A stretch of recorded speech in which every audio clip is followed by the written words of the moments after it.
நல்லது புள்ளிகள். இப்போ பாருங்க 2019ஆம் ஆண்டு சிலபஸில் இந்த 2வது வகையிட்ட பாவிக்கிறது சம்பந்தமாக கொண்டு வந்திருக்கணும் உங்களோட பாடத்திட்டத்துக்குள்ள. இப்போ நான் அந்த 2வது வகையிட எங்கெங்கே பாவிக்கிறது, உயர்வு இழிவுக்கு 2வது வகையிட்டு எப்படி பாவிக்கிறது, விபத்தி புள்ளிக்கு 2வது வகையிட்டு எப்படி பாவிக்கிறதுன்றதை இப்போ பார்க்க போகிறோம். பாருங்கோ, 2ஆம் வகையிட்டை பாவித்து உயர்வு இழிவு புள்ளிகளை காணுதல். எக்ஸ் சமன் ஏயில் y சமன் fxஇன் உயர்வு அல்லது இழிவு பிரமாணம் உள்ளது என்க. திரும்பல் புள்ளியில் dy/dx பூஜ்ஜியம் என்பதால் x சமன் ஏக்கு dy/dx பூஜ்ஜியம். இப்போ x சமன் ஏல உயர்வு அல்லது இழிவு இருக்குன்னா புள்ளிகள் அந்த இடத்துல dy/dx முதலாவது வகையிடு பூஜ்ஜியம் ஒன்று பார்த்துட்டோம். உயர்வு அல்லது இழிவுக்கு d வர்க்கம் y dx வர்க்கத்தினே ஆராய்வோம். பாப்பன் 2வது வகையிடுக்கு என்ன நடக்குது இங்கே பாருங்க. y வரைவு y x வரைவு இப்படி தானே உயர்வில் வரும். சரி, அப்போ dy/dx பார்த்தீங்கன்னா dy/dx என்ன இவட்ட சாய்வு. அப்போ இதில் இப்படி வரும், இதில் இப்படி வரும், இதில் இப்படி வரும், இப்படியே குறைஞ்சு போய் இவ்விடத்துல கிடையா வரும் வேற என்ன. அப்போ சாய்வு கிடையா வரபடியா dy/dx பூஜ்ஜியம். பிறகு சாய்வு மறையா வர தொடங்கி என்ன புள்ளிகள் dy/dxன்றது புள்ளியின் படித்திறன், வளையின் படித்திறன். வளையின் படித்திறன்னா என்ன, தொடலியை கீறி பார்க்குறது. அப்போ இந்த இடத்துல அப்படி. அதே மாதிரி இங்கேயும் பார்த்தீங்கன்னா இப்படி இருக்கும் பாருங்க. அப்போ படித்திறன் மாறி மாறி மாறி வந்து எங்கே இழிவு வருதோ அந்த இடத்துல கிடையா வருது. படித்திறன் கிடையா வரைக்குள்ள dy/dx பூஜ்ஜியம். ரைட். இப்போ பாருங்க, இப்போ உங்களுக்கு தெரியும் dy/dx என்ன, y வரைபின்ற படித்திறன். எம்மன்னு குறிப்போம் y படித்திறன். x versus y, xக்கு எதிரே y-க்கு இருந்தால் அந்த வரைபின்ற படித்திறன் தான் dy/dx. அப்படி என்றால் d வர்க்கம் y/dx வர்க்கம் என்ன புள்ளியல், dy/dx வரைபை கீறினால் அந்த வரைபின்ற படித்திறன் தான் d வர்க்கம் y dx வர்க்கத்தால் வரும். திரும்ப சொல்லுங்க, y வரைபை கீறைக்குள்ள அவட்ட படித்திறன் dy/dx என்றால் நாங்கள் dy/dx y-அச்சில் எடுத்து போட்டு வரைவுகிறோம் என்றால் அந்த வரைவின் படித்திறன் இவட்ட வகையிட்டால வரும். dy/dx வகையினார் d வர்க்கம் y dx வர்க்கத்தால் வரும். சரியோ, அப்போ நான் dy/dxக்கும் xக்கும் எதிரே வரைவுகிறனால் இவட்ட படித்திறன் d வர்க்கம் y dx வர்க்கத்தால் வரும். சரி, அப்போ x சமன் ஏயில் dy/dx பூஜ்ஜியம் என்றதால இங்கே பாருங்க, x சமன் ஏயில் dy/dx பூஜ்ஜியம் தானே இங்கே இருக்குது. அப்போ இங்கே பாருங்க, x சமன் ஏயில் உயர்வு என்றால் இங்கே பாருங்க, இங்கே x சமன் ஏயில் உயர்வு. அப்போ x சமன் ஏக்கு முதல் உள்ள வரவை பாருங்க, படித்திறன் இதில் சரியான கூடவா இருக்குது தானே, ஆல்மோஸ்ட் செங்குத்தாக இருக்குது. அதுக்கப்புறம் குறைஞ்சு குறைஞ்சு குறைஞ்சு குறைஞ்சு குறைஞ்சு இப்படி இப்படி குறைஞ்சு குறைஞ்சு குறைஞ்சோன்னு வாரேன். அப்போ படித்திறன் வந்து அதாவது dy/dx என்றவர் இங்கே இந்த துண்டுக்குள்ளே ஏக்கு முதலில் நடந்திருக்கு குறைஞ்சு கொண்டு போகிறார். பாருங்க, உங்களுக்கு கிராஃபை பார்க்கலாம் முடிஞ்சு இதில் அப்படி நிலக்குத்தான் இருக்குது. கொஞ்சம் சரிஞ்சிட்டு, கொஞ்சம் இன்னும் சரிஞ்சிட்டு. சரி, இஞ்சால் என்ன நடக்குன்னு பாருங்க. இஞ்சால மறையில் கூடிக்கொண்டு போகிறேன். மறையில் இங்கே பாருங்க, இதில் சாய்வர் பிறகு இப்படி வருது. இது சயப்படித்திறன் என்ன கிளறங்கிற கிராஃபில் சயப்படித்திறன் சயவில் கூடி கூடி கூடிக்கொண்டு போகிறேன்.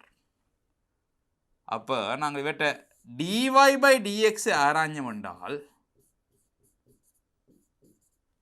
பிள்ளைகள் ஏக்கு முதல் சகவா இருந்தவர் ஆனால் சகவிலிருந்து குறைஞ்சு குறைஞ்சு ஒன்று போகிறார். இதில் 5 இதில் 4 3 2 குறைஞ்சு ஒன்று போகிற படித்திறன். இஞ்சால் என்ன மாதிரி இதில் சாய்வர் பிறகு சாய 1 சாய 2 சாய 3 சயவில் கூடிக்கொண்டு போகிறார். அப்போ என்ன நடக்கணும், இந்த கிராஃப் இங்கே பாருங்க கிராம் எப்படி வருவார். அதாவது ஏக்கு முதல் சகவில் படித்திறன் இருந்தது, dy/dx சகவில் இருந்தது. ஏக்கு பிறகு சயவில் இருந்தது. ஆக கிராஃப் இப்படி வரும், இப்படி வரலாம், இப்படி வரலாம், இப்படினாலும் வரலாம், கீழ் நோக்கின கிராஃப் விளங்குதோ. ஆக x சமன் ஏயில் dy/dx பூஜ்ஜியமாகவும் d வர்க்கம் y/dx வர்க்கம், அதாவது இந்த கிராஃபை பார்த்தீங்கன்னா இது கீழ் நோக்கி போகுது. கீழ் நோக்கி போகுது என்றால் இவற்றை படித்திறன் இப்படி மாதிரியா இருக்கு. அப்போ d வர்க்கம் y/dx வர்க்கம் சிறிது பூஜ்ஜியமாக இருந்தால் இந்த 2 கண்டிஷனும் திருப்தி செய்தால் அது கட்டாயம் ஒரு உயர்வு புள்ளியாக இருக்கும். திரும்ப சொல்கிறேன் பாருங்க, dy/dx பூஜ்ஜியமாகவும் d வர்க்கம் y dx வர்க்கம் சிறிது பூஜ்ஜியம். இப்போ நான் விளங்கப்படுத்துகிற இந்த கிராஃபை வச்சு விளங்கியிருக்காட்டிலும் இல்லை அது விளங்க கஷ்டமாக இருந்தாலும் இது ரெண்டையும் ஞாபகம் வச்சுருந்தாலே உங்களோட எக்ஸாமுக்கு காணும். கொஞ்சம் ட்ரை பண்ணினா இந்த கிராஃபை வச்சு விளங்கி கொண்டீங்கன்னா நல்லம். ஆனால் இல்லாட்டிலும் இதை ஞாபகம் வச்சுருந்தா உங்களோட எக்ஸாமுக்கு காணும். எக்ஸாமுக்கு தானே படிக்கிறீர்கள், எக்ஸாமுக்கு வடிவாக காணும் போல. சரி, அதே மாதிரி பாருங்க, நான் கிராஃபை வச்சு விளங்கப்படுத்துகிறோம், விளங்க முற்படுங்க. இவருக்கு பாருங்க படித்திறன் சயவாக இருக்குது பாருங்க. ஆனால் சயவில் பெருமானம் குறைஞ்சி போகுது. சய 5, சய 3, சைவர். பிறகு இங்கே சகவில் 1, 4 சும்மா அதனால போடுறேன். ஆக அவட்டே பார்த்தீங்கண்டா சயவில் தொடங்கி மேல் நோக்கி போகணும் படித்திறன். dy/dx இருக்கிறனால் இங்கே பாருங்க, dy/dx இருக்கிறனால் சயவில் தொடங்கி மேல் நோக்கி போகிறேன். அப்போ இழிவு புள்ளியாக இருக்குமென்றால் இழிவு புள்ளி இருக்கிறதுல கட்டாயம் dy/dx பூஜ்ஜியமாக இருக்கணும். அதை ஏற்கனவே படிச்சிட்டோம். dy/dx பூஜ்ஜியமாக இருக்கணும், உயர் விளைவில் படிச்சிட்டோம். டி வர்க்கம் வையுங்கள் dx வர்க்கம் ரெண்டாம் வகையீடு பெரிது பூஜ்ஜியமாக இருக்கும். ஏனெண்டா dy/dx வரைவு மேல் நோக்கி இருக்கு. அப்போ அவட்ட படித்திறன் சகவாக இருக்கும். இங்கே dy/dx வரைவு கீழ் நோக்கி இருக்கு. அப்போ அவட்ட படித்திறன் சயவாக இருக்கும். உயர்வில் எப்படி, இழிவில் எப்படி, இது ரெண்டையும் ஞாபகம் வச்சிருந்தாலே உங்களுக்கு ரெண்டாம் வகையில் வர கேள்விகள் செய்து கொள்ளலாம். ரைட், விபத்தி புள்ளி எப்படி நான் இன்னும் சொல்லல பாருங்க. இது உயர்வுக்கும் இழிவுக்கும் தான் சொல்லியிருக்கேன். விபத்திக்கு பிறகு வருவோம். ஒரு உதாரணத்தை பார்ப்போம். இப்போ பாருங்க, அடுப்பம் y சமன் x கனம் சாய x வர்க்கம் என்ற வரைவை எடுப்போம். எடுத்தால் dy/dx எடுப்பீங்கள் 3x வர்க்கம் சாய 2x. ரெண்டாவது வகையிட பாருங்க, டி வர்க்கம் வையுங்கள் dx வர்க்கம் எடுப்பியல் 2 3 கறங்கினா 6x சாய 2. சரி, ரெண்டு வகையிலும் எடுத்தாச்சு. இப்போ உயர்வு இழிவை பார்ப்போம். உயர்வு இழிவுன்னா என்ன நடக்கணும் பார்ப்போம். திரும்பல் புள்ளிகளில் dy/dx பூஜ்ஜியம். அதுதான் அடிப்படை கண்டிஷன். dy/dx பூஜ்ஜியம் என்றால் தான் திரும்பல் புள்ளி வரும்.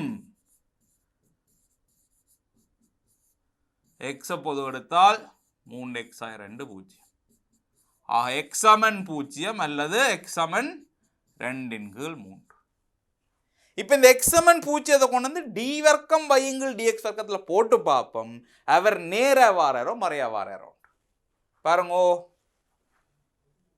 டி வர்க்கம் y dx வர்க்கம் எக்ஸ் சமன் பூஜ்ஜியத்தை போட்டியல் என்றால் இங்கே பாருங்க, இதில் பூஜ்ஜியத்தை போட்டால் சாய 2 வருவார். மறை பாருங்க என்ன சொன்னாங்க, நீங்கள் அவர் மறையா இருந்தார் என்றால் இவர் பூஜ்ஜியம், இவர் மறை என்றால் அதில் உயர்வு புள்ளி என்று வரும். அப்போ சொல்லலாம், எனவே எக்ஸ் சமன் பூஜ்ஜியத்தில் உயர்வு புள்ளி.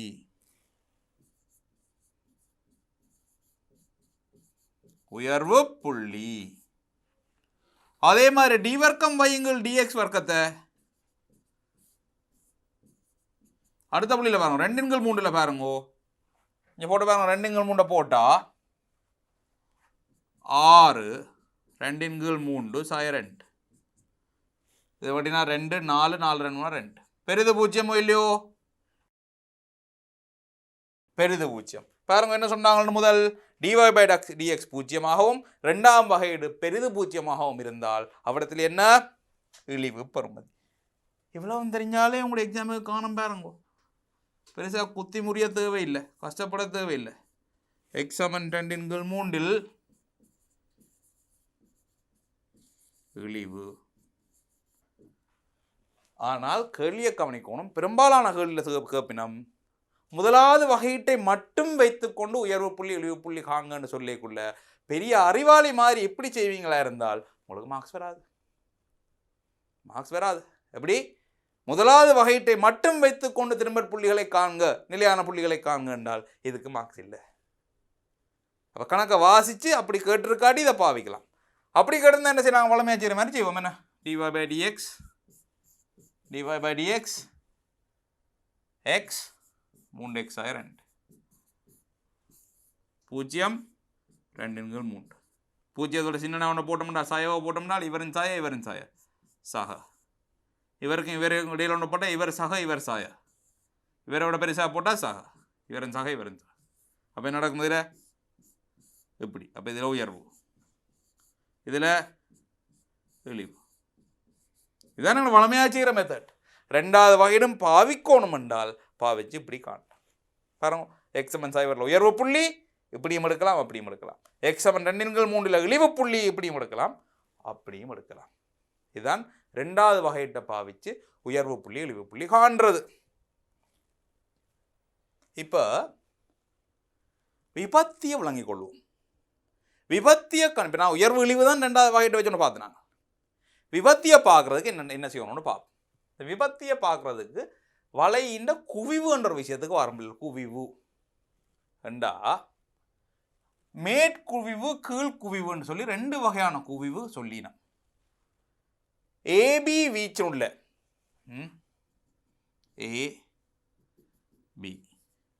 ஏபி வீச்சினுள் சார்பு எஃப்பின் வலைக்கு ஏதேனும் ஒரு புள்ளியில் வரையப்படும் தொடலிக்கு மேலே வலை இருக்குமே. நீங்க பாருங்க, வலை இப்படி இருக்குது, தொடலி இப்படி இருக்கு, தொடலிக்கு மேலே தான் வலை இருக்கு. விளங்குதே, அதை நாங்கள் மேற்குவிவுன்னு சொல்லுவோம். இப்போ வலை இப்படி இருந்தால் தொடலி எக்குறைக்குள்ள இந்த தொடலி தொடலி கீழே இருக்கு. அப்போ கீழே வந்தால் அது கீழ்குவிவு. இவர் மேல் குவிவு, இவர் கீழ்குவிவு. விளங்குதோ? தொடலிக்கு மேலே வலை இருக்குமா இருந்தால் அது மேல் குவிவு. நேரோடனா குவிவு வராது. இப்போ வலை உங்களோட கிராஃபே எப்படி தான் இருக்குன்றால் அதுக்கு குவிவு இல்லையானே. வளைஞ்சாதான் குவிவை பற்றி கதைக்கலாம். வளையாத கிராஃபுக்கு குவிவு இல்லை. விளங்குதே? ரைட். அப்போ இப்படி குவிஞ்சால், அதாவது தொடலிக்கு மேலே வலை இருந்தால் மேல் குவிவு, தொடலிக்கு கீழே வலை இருந்தால் கீழ் குவிவு. சரியான சுகம் வந்து ஞாபகம் வச்சிருக்கிறது. பாருங்க, கீழ் குவிவு. இரண்டாம் வகையிட்ட குணத்தை பயன்படுத்தி நிலைத்த புள்ளிகளை இனங்காணுதல். உயர்வு புள்ளி சொல்லி தந்துட்டு என்னது? dy/dx 0, d வர்க்கம் வகுங்கள் dx வர்க்கம் சிறிது 0. எழுதி வைங்க, கவனமாக எழுதி வைங்க, பெட்டி போட்டு எழுதி வைங்க, ஸ்டார் போட்டு. இழிவு புள்ளின்னு சொல்லி போட்டான். இவர் 0, இவர் பெரிது 0 என்ற அழிவு புள்ளி. பாருங்க, விபத்திக்கு என்னென்றால் எக்ஸமன் ஏயில் d வர்க்கம் y/dx வர்க்கம் 0, ரெண்டாம் வகையீடு 0. அதே நேரம் எக்ஸமன் ஏயில வலையின் குவிவு மாறுபடும். குவிவு மாறுபடும். இங்க பாருங்க, இப்படி வந்தால் இதில் ஒரு விபத்து புள்ளின்னு சொல்ல போறோம். அப்ப இதுல பாருங்க, இந்த புள்ளிக்கு பிறகு பார்த்தீங்கன்னா தொடலி எவ்வளவு அழகுருவோம் பாருங்க. இதுல தொடலி எப்படி இருக்கு? தொடலிக்கு மேலே தான் கிராஃப் இருக்கு. அப்ப இதுல இந்த துண்டில் என்ன மாதிரி? இது மேல் குவிவு. இங்க பாருங்க, இங்கே நடக்குது. தொடலி இப்படி இருக்கு, கிராஃப் கீழே இருக்கு. அப்ப இதுல கீழ் குவிவு. அப்ப இதுல கீழ் குவிவு, இதுல மேல் குவிவு என்னபடியா? இதுக்கு இடையிலோடத்துல எங்களுக்கு விபத்தி வந்திருக்கணும். அப்ப டி வர்க்கம் y dx வர்க்கம் 0ஆகவும் எக்ஸமன் ஏ, இதுதான் எக்ஸமன் ஏ என்றால் எக்ஸமன் ஏல டி வர்க்கம் y/dx வர்க்கம் 0ஆகவும் வலையின் குவிவு மாறுபடும் எனின் மேல் குவிவு கீழ் குவிவு மற்ற பக்கமாக கீறணும் என்றால் இங்க பாருங்க, இப்படி கீறணும் என்றால் இதுல முதல் மேல் குவிவு இருக்குது, பிறகு கீழ் குவிவு இருக்கு. இங்க பாருங்க, தொடலிக்கு மேல கிராஃப், தொடலிக்கு கீழே கிராஃப். தொடலிக்கு கீழே கிராஃப் வந்தால் கீழ் குவிவு, தொடலிக்கு மேல கிராஃப் வந்தால் மேல் குவிவு. அப்ப அதுல மேல் குவிவு கீழ் குவிவா மாறுது, மேல் குவிவு கீழ் குவிவா மாறுது. இங்க கீழ் குவிவு மேல் குவிவா மாறுது. எப்படியாவது குவிவு மாறினால் அந்த இடத்துல டி வர்க்கம் வகுங்கள் dx வர்க்கம் 0 இருந்தால் அதை நாங்கள் நிலைத்த புள்ளின்னு சொல்லுவோம். அதை நாங்கள் விபத்தி புள்ளின்னு சொல்லுவோம். விபத்தி புள்ளின்னு பாருங்க, 3 திருப்பி சொல்றேன். dy/dx 0ஆகவும் d வர்க்கம் y/dx வர்க்கம் சிறிது 0ஆக இருந்தால் உயர்வு புள்ளி. dy/dx 0ஆகவும் d வர்க்கம் y/dx வர்க்கம் பெரிது 0ஆகவும் இருந்தால் இழிவு புள்ளி. d வர்க்கம் y/dx வர்க்கம் 0ஆகவும் அந்த புள்ளிக்கு முதலும் பிறகும் குவிவு மாறுபட்டால் மேல் குவிவு கீழ் குவிவாகவோ கீழ் குவிவு மேல் குவிவாகவோ மாறுபடுமா இருந்தால் அந்த இடத்துல விபத்தி புள்ளி இருக்கும். விபத்தி புள்ளி இருக்கும். பார்ப்போம் கொஞ்சம் உதாரணங்களை. சரி, இங்கே பாருங்கோ, முதலாம் வகையிலும் 2ஆம் வகையிலும் தந்திருக்கிறோம். இதில் வச்சோன்னா ஆறு அப்புறம் இது வேறு இது ஒரு ஆள் இது ஒரு ஆள். வகையீட்டு குணங்கள் கீழே தரப்பட்டுள்ளன. வலை அதிகரிக்கும் குறையும் வீச்சுக்களையும் மேற்குவிவு கீழ்குவிவுள்ள இழிவு விபத்து புள்ளிகள் இருப்பின் அவற்றையும் காண்க. சரி, இங்கே பாருங்கோ, இது முதலாம் வகையீடு. முதலாம் வகையீடு என்றால் எங்கெங்க வகையீட்டின் சகசய மாறப்போது குறி மாறப்போதுன்றதை பார்ப்போம். 1 6 இருக்குது பிள்ளைகள், இவரையும் எடுக்க வேண்டியிருக்கு. கொஞ்சம் பேரும் எக்ஸாக 3 இருக்குது, வர்க்கம் இல்லையல்லோ, அப்போ இவரும் சக மாறுபடலாம். அப்போ நாங்கள் கொஞ்சம் சய 3 எடுப்போம். சய 3 சின்ன ஒரு ஆளை போட்டுனால் சய 4 கொண்டே போட்டுனால் இவர் சய இவர் சய இவரும் சய 3 பேருமே சயண்டா விட சய. இவர் 2 பேரும் இடையில ஒரு ஆளை போட்டால் சைவரை போட்டால் இது சக சய சய 2 சய தான் இருக்குது. அப்போ சக 1 விட பெருசாக 1 போட்டால் 5 போட்டோம்னால் சய சக சக. 6 விட பெருசாக 1 போட்டோம்னால் 6 விட பெருசாக 1 போட்டோம்னால் சக சக சக. இப்போ இதில் பாருங்க, சய 0 சக இழிவு புள்ளி. இதில் பாருங்க, சக 0 சய உயர்வு புள்ளி. இது உயர்விழிவு இல்லை, ஆனால் இவருக்கு முதல் கிராஃப் அப்படி கீழே வர கிராஃபாக இருக்கு. எங்களுக்கு கேள்வியில் கேட்டுக்குன்னா எங்கெங்கே கிராஃப் அதிகரிக்கும் எங்கெங்கே கிராஃப் குறைவடையும்னு சொல்லிட்டு, அதால் எக்ஸ் சமன் சய 3க்கு முதல் குறைவடையும்னு சொல்ல போகிறோம். இதில் உயர்விழிவு சொல்லலாம் பிள்ளைகள், அப்புறம் உழவு மாதிரி அடிச்சு விடுறது எப்படி இங்கே இதில் கூடுது, அப்போ இதில் இழிவாக்கணும் இல்லை.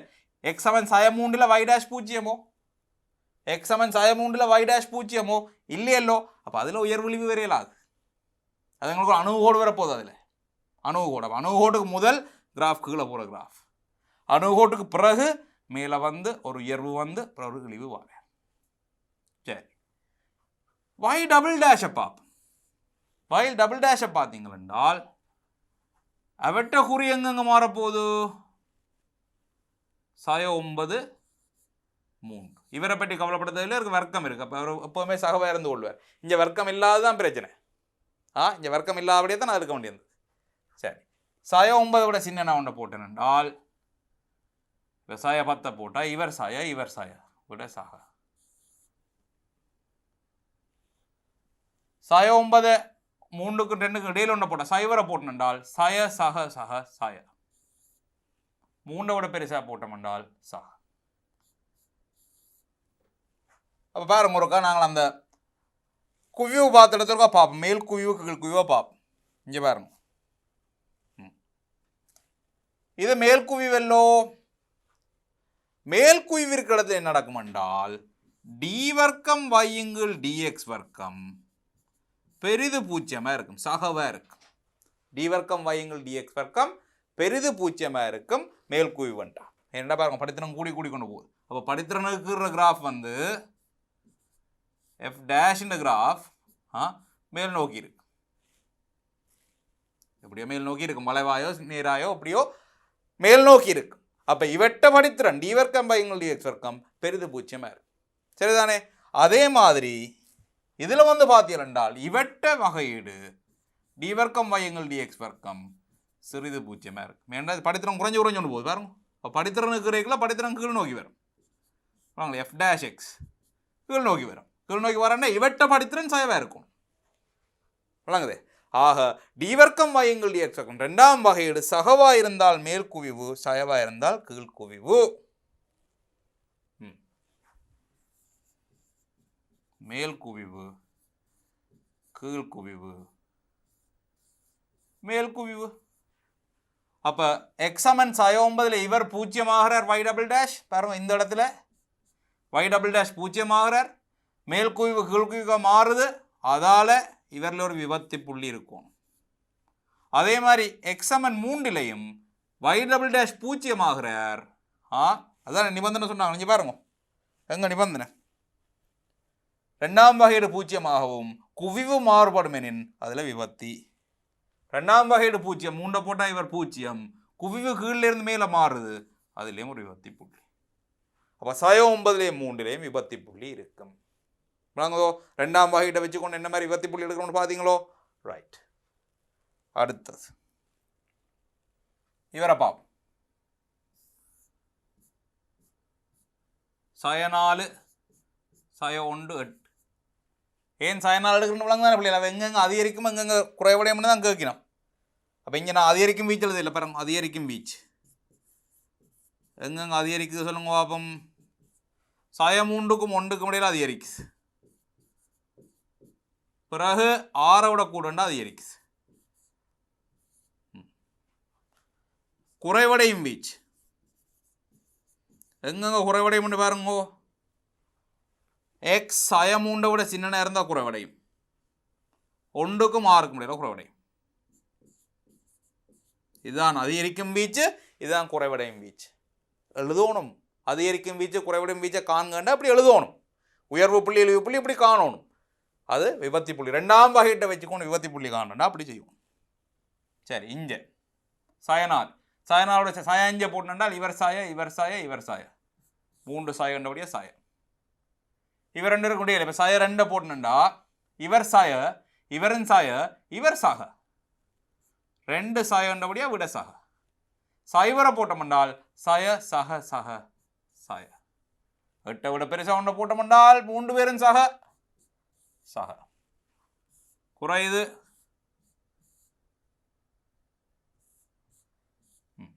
அப்போ சய 1 உயர்வு புள்ளி, x 8 இழிவு புள்ளி. அதிகரிக்கும் வீச்சுக்கள்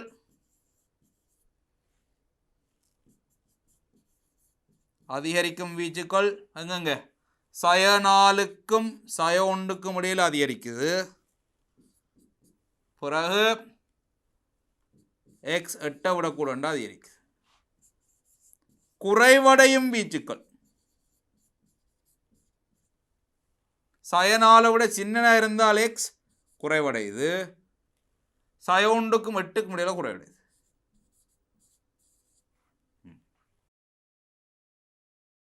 அதிகரிக்கும் வீச்சு குறைவடையும் வீச்சு, உயர்வு புள்ளி இழிவு புள்ளி.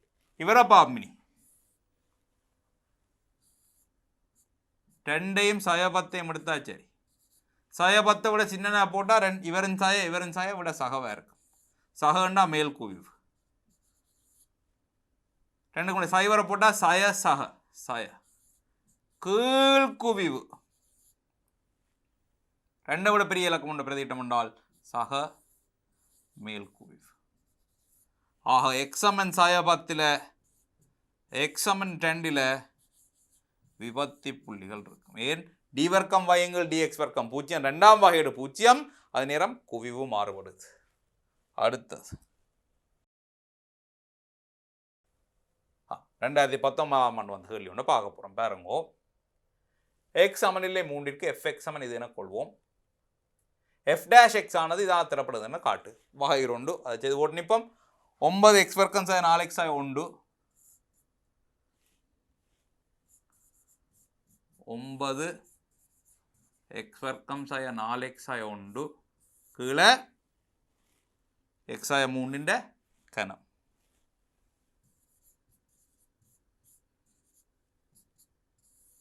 கீழே இருக்காண்ட வர்க்கம் x சாய 3 6 அவர் எழுதுறது இவரை வகையிடுறது. அதில் 9 இருக்குண்ணா. 9 எல்லாருக்கும் பொதுவாக வச்சு விடலாமேண்ணா. விஷயம் முடிஞ்சு. 2x சாய 4 மேலே இருக்கிறாள் எழுதுறது, கீழே இருக்கிறாள்னு வகையிடு 3x சாய 3 வர்க்கம். மேலே எங்களே ஒரு x சாய 3 வர்க்கத்தை வெட்டலாம். வெட்டினீங்கள் என்றால் 9 பாருங்க. இதில் ஒரு x சாய 3 2x சாய 4 மிஞ்சும். அப்போ 2x வர்க்கம் சாய 6x சாய 4x சாய 10x சக 12. இனி இதில் x சாய 3 வர்க்கத்தை வெட்டினால் இந்த 3 இருக்க போது சாய 3x வர்க்கம் சக 12x சாய சாய சக 3. கீழே 6ஆம் அடுக்கில் 2 வலுவை வெட்டி போட்டோம், மிச்சம் 4. சந்தோஷம். ஏன்னா வெளியிலே 4 இருக்கு.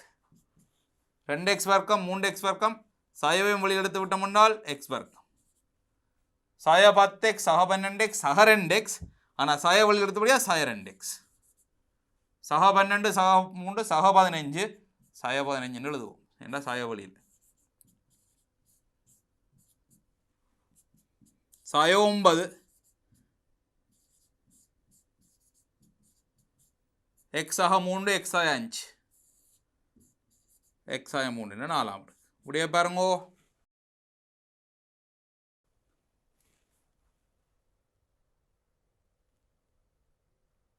சாய 3க்கு இருக்கு. சாய 9 x சக 3 x சாய 5 கீழே x சாய 3 4ஆம். சரி, அடுத்தது என்ன கேட்கணும்? y சமன் fx இன் வரைவை அணுகோடுகள் வெட்டுத்துண்டு திரும்பற் புள்ளிகள் ஆகியவற்றை காட்டி பெரும்படியாக வரைய. ரைட். இப்போ நாங்கள் இது f dash x y சமன் fx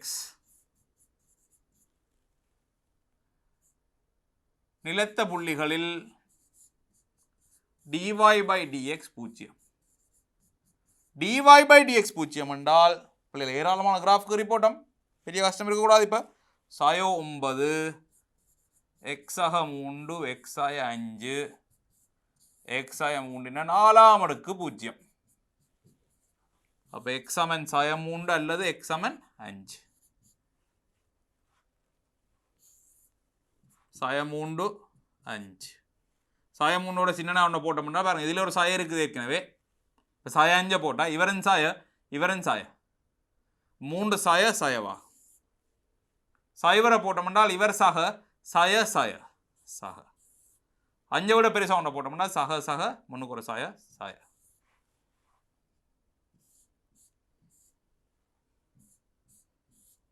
ஆக சாய 3ல் இழிவு புள்ளி 5ல் உயர்வு புள்ளி.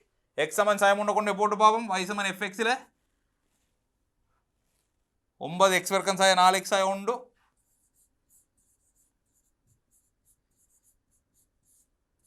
கீழே x சாய 3 கணம் இருந்தது. x சமன் சாய 3 போட்டா y சமன் பாருங்க 9 சாய 3 அதில் 9 12 21 ஒன்று போனால் 20. இதில் சாய 6 கணம் வரும். அப்போ கணம் பண்ணபடியாக சாய மிச்சம் இருக்கும். 6 கணம் என்றால் 6 6 எழுதுவோமே. சாய பாருங்கோ 9 என்றால் இதில் ஒரு 4 மிச்சம். 6 6 36 இல்லோ 9 4 36 5 ஏன்னா சாய 5 6 ஆக சாய 3 சாய 5 6ன்றது இழிவு புள்ளி. இனி எக்ஸ் சமன் 5 கொண்டே பிரதியிட்டம் என்றால் y சமன் 9 5 போட்டால் 5 25 இதில் 20 21 4 2 கணம் 8 9 2. அப்போ 5 5 2ல் உயர்வு இழிவு புள்ளி உயர்வு புள்ளி எடுத்தாச்சு. அடுத்த பாவம் வெட்டும் புள்ளியல். y சமன் 9 x வர்க்கம் சாய 4x சாய 1 x சாய 3 கணம் இருந்தது. x சமன் சைவர் என்றால் y சமன் இதில் சாய 9 கீழே சாய 27 1 3. சரி ஒன்று பாருங்க, சைவர் சைவர் சாய 1 9 சாய சாய 3 கணம் சாய 27 1 3. ஆக சைவர் 1 3ன்றது வெட்டும் புள்ளி. அணுகோடு எக்ஸ் முடிவில் அணுகினா y சமன் 9 எக்ஸ் 1 சாய 4 எக்ஸ் எக்ஸ் வர்க்கம். மேலே எங்களையும் எக்ஸ் கணத்தால பிரிக்கிறேன் கணத்தால. இப்ப எக்ஸ் முடிவில் அணுகினால் பாருங்க, இது சைவர் இதில் 1 இருக்கும். இதில் 1 கணம் இங்க 0 என்ன. அப்போ y பூஜ்ஜியத்தை அணுகும். y முடிவிலி அணுகினால் இங்கே பாருங்க, y முடிவிலி அணுகினால் x(3) பூஜ்ஜியத்தை அணுகும். x(3) நிலைக்குத்து அணுகுகோடு. x(3) நிலைக்குத்து அணுகுகோடு. நிலைக்குத்து அணுகுகோடு இருந்தால் பார்க்கணும் இருக்கா என்னண்டு 3 கொஞ்சம் சின்ன 2.9 அப்படி போட்டோம் என்றால் பாருங்க, இவர் சாய இங்கே என்ன மாதிரி இப்போ 3 போட்டாலே 9 12 13 சாய. அப்போ இங்கேயும் சாய வரப்போது நான் 2.9 அப்படி போட்டோம்டா. அப்போ இவர் சாயவாக இருப்பார். 3 கொஞ்சம் பெருசாக போட்டோம்னா 3.1 போட்டோம் என்றால் இல்லை அவர் சாய மாட்டேன் சாக என்ன மேலேயும் பாருங்க 3 கொஞ்சம் குறைவாக போட்டால் 2.9 போட்டால் இவர் சாய விட சாக. 3 கொஞ்சம் பெருசாக போட்டோம்னா 3.1 போட்டு பார்த்தோம் என்றால் இவர் சாயவா தான் இருப்பார் விட சாய. அப்போ 3 கொஞ்சம் முதல் சாக, 3 கொஞ்சம் பிறகு சாய. ரைட், வெட்டுத்துண்டு பார்த்தாச்சு, அணுகோடு பார்த்தாச்சு, திரும்பல் புள்ளியல் பார்த்தாச்சு. வரைவை குறிவிடும் ஆகியவை காட்டி பெரும்படியாக வரைக.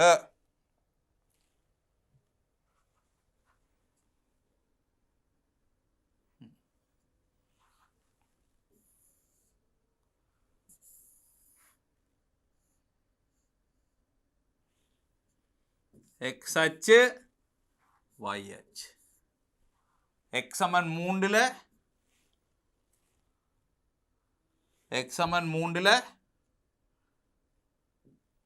நிலைக்குத்து அணுகுகோடு. சரி, அதுக்கு முதல் சாக பிறகு சாய.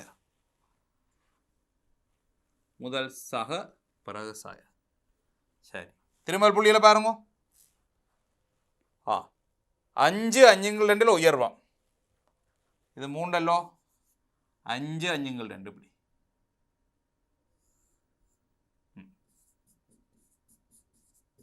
உயர்வு இழிவு அங்கே இருக்கு.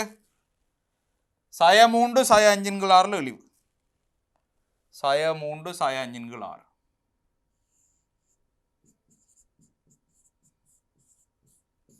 வெட்டு துண்டு அங்கே இருக்கு. 1 3 இங்கே வெட்ட போகுது. ரைட், இங்கே முடிவிலி அணுகுது. எக்ஸ் முடிவிலி அணுகல, y பூஜ்ஜியத்தை அணுகுது, சாய முடிவு அணுகே பூஜ்ஜியம். அப்போ 2 பக்கம் எக்ஸ் அச்சை அணுகி கொண்டு போகணும். எங்க பார்ப்போம்,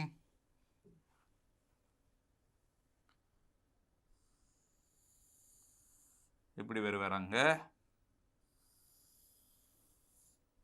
இப்படி வருவார்.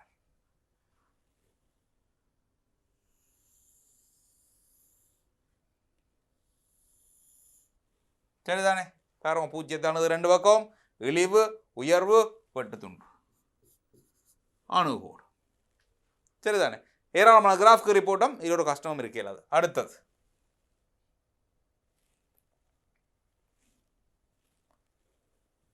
ரைட். இப்போ y fxஇன் விபத்தி புள்ளிகளின் எக்ஸ் அளவுகளை காண்க. உங்களுக்கு தெரியும் விபத்தி புள்ளி என்ன செய்யணும்? 2ஆம் வகையிட்ட குணகத்தை வச்சுக்கொண்டு 18 x வர்க்கம் சாயம் 33 x சாயம் 3 5.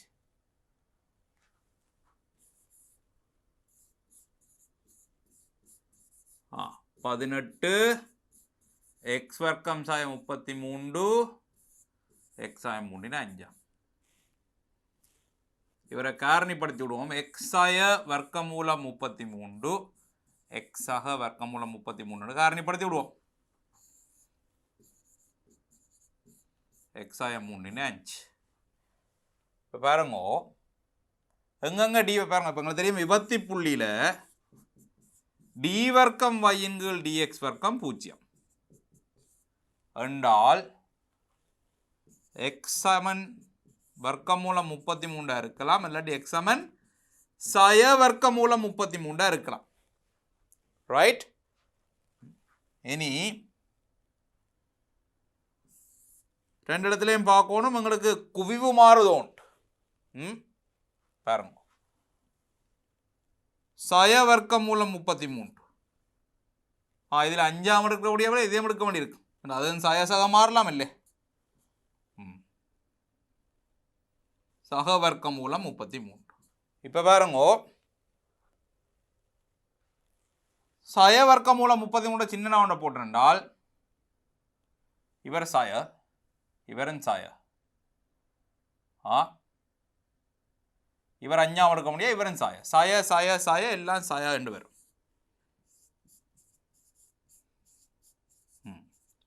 சய வர்க்கமூலம் 33 கொஞ்சம் பெருசாக போட்டோம்னால் இவர் சக இவர் 2 பேரும் சாய. அப்போ இந்த இடத்துல சகவா. அதே மாதிரி இங்கே பாருங்க, வர்க்கமூலம் 33 சின்னனா போட்டோம்னால் வர்க்கமூலம் 33 பிள்ளைகள் அது ஒரு 5 தசம் என்ன 5 மாதிரி போட்டோம்னால் இவர் சக இவரன் சக ஆனால் இவர் சாய. அதோட பெருசாக போட்டோம்டா இவர் சக இவரன் சக.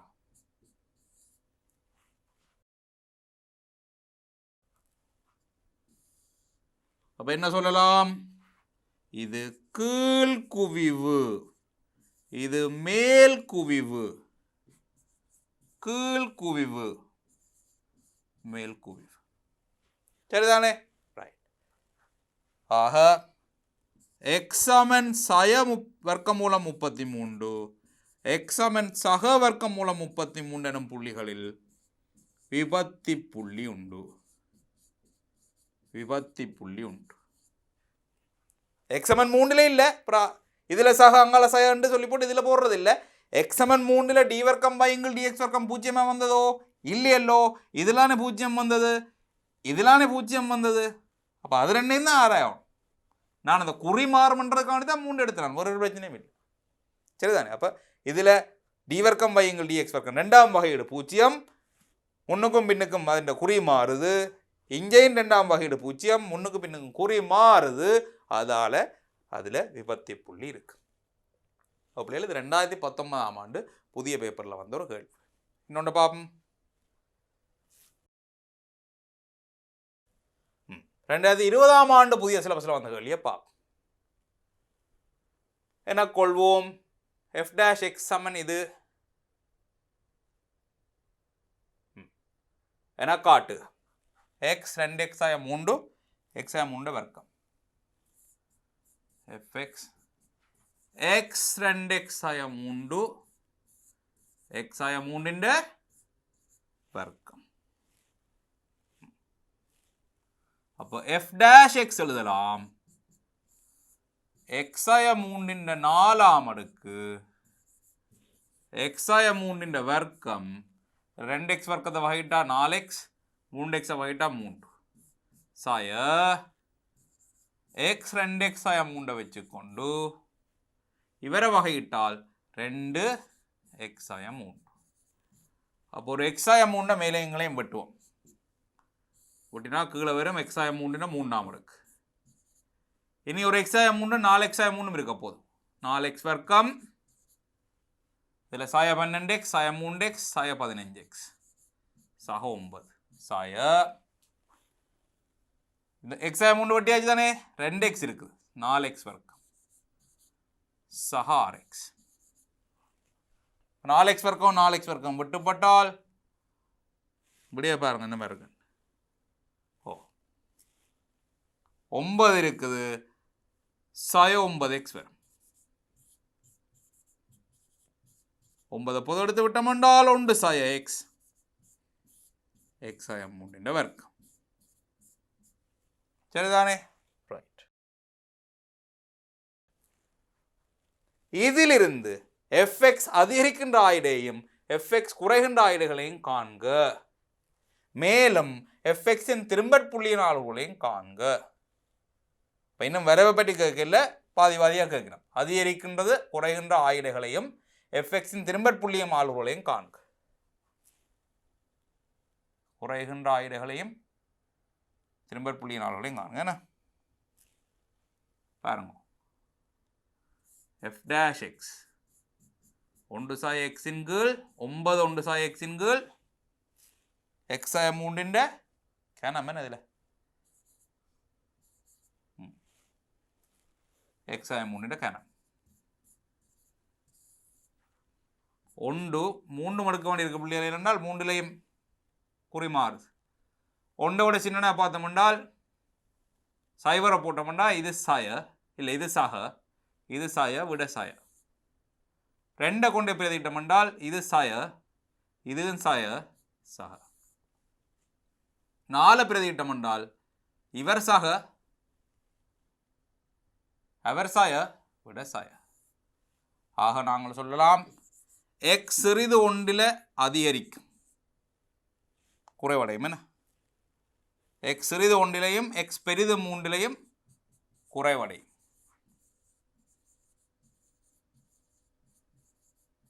ரைட். 1க்கும் 3க்கும் இடையில் எக்ஸ் இருக்கேக்குள்ள அதிகரிக்கும். அதிகரிக்கும் அதான் முதலாவது கேட்டவ. குறைவடையும் அதிகரிக்கும் ஆயிடுகளை காண்க. அப்புறம் என்ன கேட்டவ? மேலும் எஃப்எக்ஸின் திரும்பற்புள்ளியின் ஆர்வங்களையும் காண்க. திரும்பற்புள்ளியண்டா அதுலானே பாருங்க இதில் என்ன இப்படி வந்து இப்படி வந்து இப்படி. இப்போ எக்ஸமன் 1ல் இழிவு புள்ளி வரப்போகுது. இது இழிவு உயர்வு இல்லை, இது வந்து அணுகோடு நான் இந்த அதிகரிக்கும் குறைவடையும் ஆயிடு ஆன்றதுக்காக வேண்டி தான் இது எடுத்துனான். இதில் குழம்பக்கூடாது. இழிவு புள்ளியை பார்க்கணும். எஃப்எக்ஸில் 1 கொண்டே பிரதியிடணும். 1 பிரதியிட்டம் என்றால் கீழே சயனால் இருக்கும், இல்லை சகனால் என்ன மேலே 1 சய 1 கீழே 4 சய 1 4. 1 சய 1 4 இழிவு புள்ளி. இழிவு புள்ளி ஆளுளையும் காண்க. எக்ஸ் சமனில் 3க்கு எஃப் டபுள் டேஷ் எக்ஸ் சமன் இது என தரப்பட்டுள்ளது. பாருங்க இந்த கேள்வியில் 2ஆம் வகையில் அவையா தெரியணுமா நாங்கள் காட்ட வேண்டி இருக்கிறது இல்லை, தந்திருக்கு. எஃப்எக்ஸின் வரைவின் விபத்தி புள்ளியின் ஆளுகளை காண்க. விபத்தி புள்ளியை கேட்கணும் என்ன? ரைட். 18 எக்ஸின்கள் எக்ஸ் 3 4.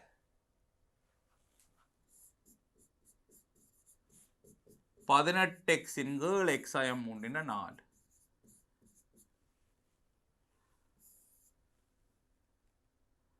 சைவரை மட்டும் எடுத்தா சரி. எனக்கு கீழே 4ஆம் எடுக்கணுடைய அவர் எப்போவுமே சகவாய்த்தான் இருப்பார், அவரை பற்றி கவலைப்பட தேவையில்லை. மேலே மட்டும்தான் குறி மாறும்.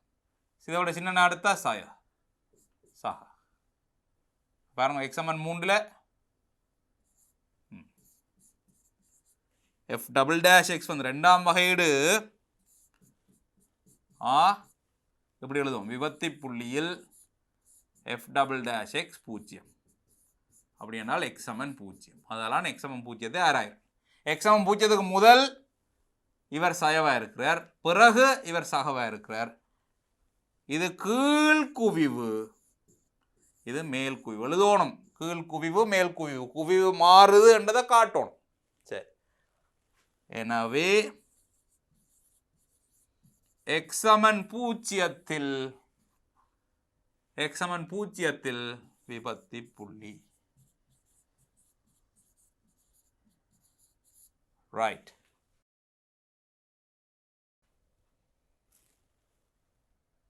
இனி என்ன கேட்கணும்?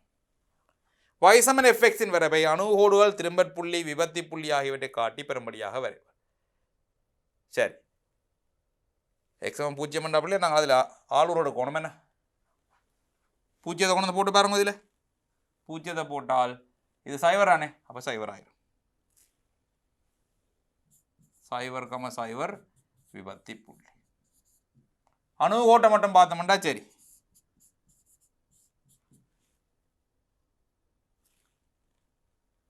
fx சமன் x 2x ஆய 3 x 2x ஆய 3 x ஆய 3 வர்க்கம்.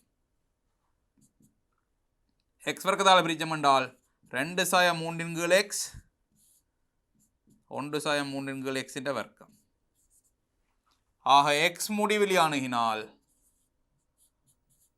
y இவர் சைவர், இதில் 2ஆம் அடுக்கு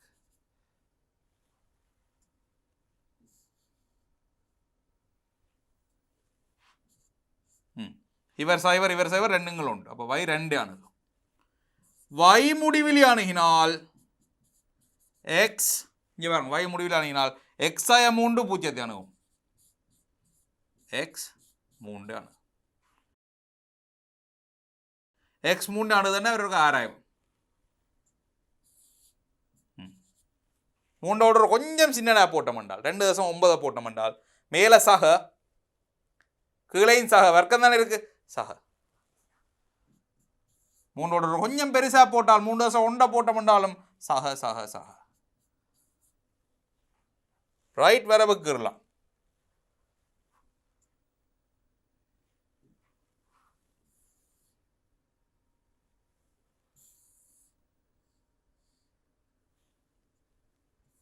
XH YH கிடையான அணுகோடு இருக்குது 2ல் y சமன் 2ல்.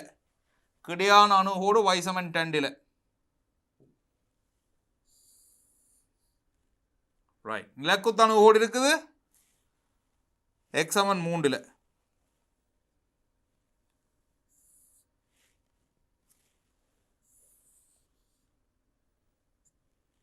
இவர் 2 இவர் 3. 3க்கு முதலும் பிறகுமே சகவாய்தான் இருந்தது. அப்போ 2 பக்கம் மேலான் இருக்க போகுது. ரைட். சைவரில் விபத்து இருக்காம். ரைட். இழிவு புள்ளி எங்க இங்கே வரும். இதில் இழிவு 1,1 இழிவு 1,1 இழிவு இப்படி வரும். என்ன 1,1 அதில் இழிவு. வேற உயர்வு ஒன்றும் இல்லை எங்களுக்கு.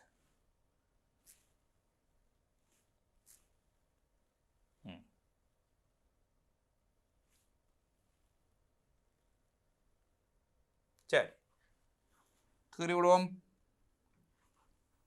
இங்கால சுகம் இங்கே ஒரு அணுவோடு இங்கே ஒரு அணுவோடு அப்படியே ஒரு பரவலையே கீறி விடுறது. இங்கே பாருங்க பிள்ளைகள்,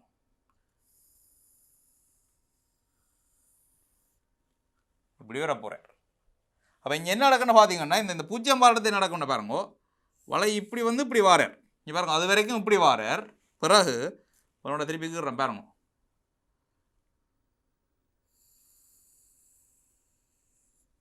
வளைய பார்த்தீங்க மேலே எப்படி வளைஞ்சு வாராரா கீழ் குவிவு, அதுக்கப்புறம் மேல் குவிவு இப்படி இல்லை வருது. அப்போ கீழ் குவிவு மேல் குவிவு அதில் ஒரு விபத்தி வருது. அதான் சொன்னாங்க x சமன் விளங்குதோ. அப்போ x சமன் 0 x சமன் 0க்கு முதல் கீழ் குவிவு பாருங்க. தொடலை கீறினால் தொடலை கீழே தான் வரவு இருக்கும். x சமன் 0க்கு பிறகு மேல் குவிவு பாருங்க. இதில் தொடலை கீறினோம்னா வரவு மேலே இருக்கு. கீழ் குவிவு மேல் குவிவாக மாறுது. அதுதான் ஜஹாஜனா எங்க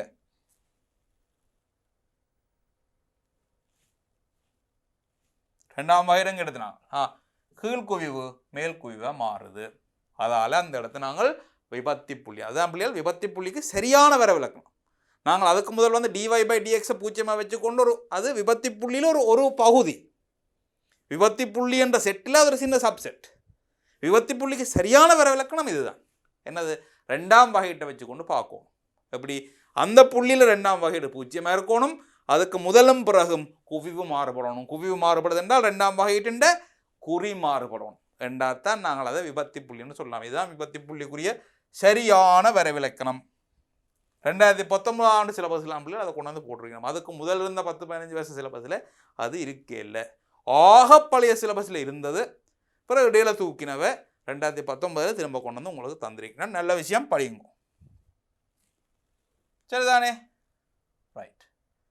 அவ்வளோதான் கேள்வி. என்ன பாருங்க வேறு ஏதாவது கொண்டு வரைவை அணுகோடுகள் திரும்பற் புள்ளி விபத்தி புள்ளி ஆகியவற்றை காட்டி பெறும்படியாக வரைக. முடிஞ்சு.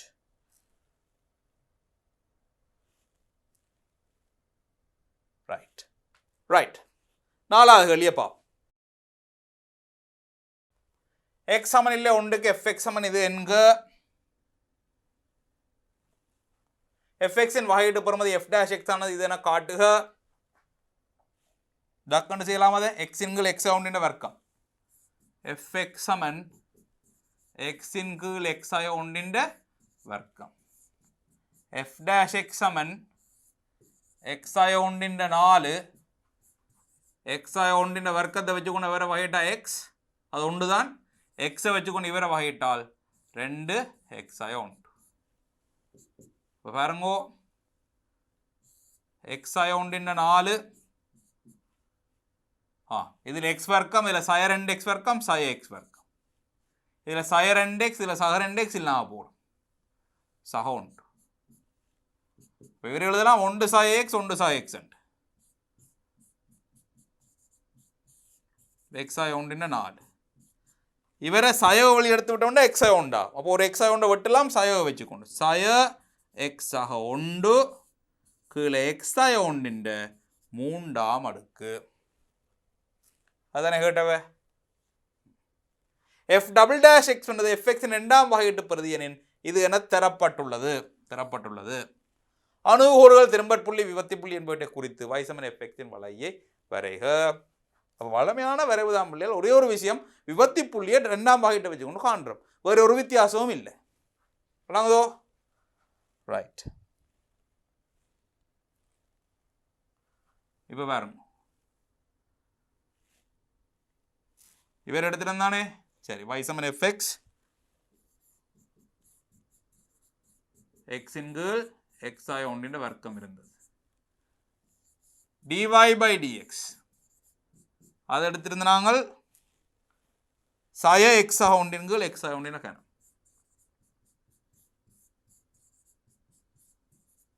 அப்போ நாங்கள் சொல்லலாம் திரும்பல் புள்ளிகளில் dy by dx 0 dy by dx 0 என்றால் x சமன் சய ஒன்று. சய ஒன்று எடுக்கணும் சக ஒன்றையும் எடுத்துப்பா தேவையில்லை. இங்கே அதிகரிக்கும் குறைவிடையும் வீச்சென்று கேட்கல தானே அதிகரிக்கும் குறைவிடையும் வீச்சென்றா தான் நான் அந்த கீழானே எடுக்க வேண்டியிருக்கோம். இங்கே தேவையில்லை அப்படி கேட்கல நேரடியாக விரைவு தான் கேட்டுக்கணும்.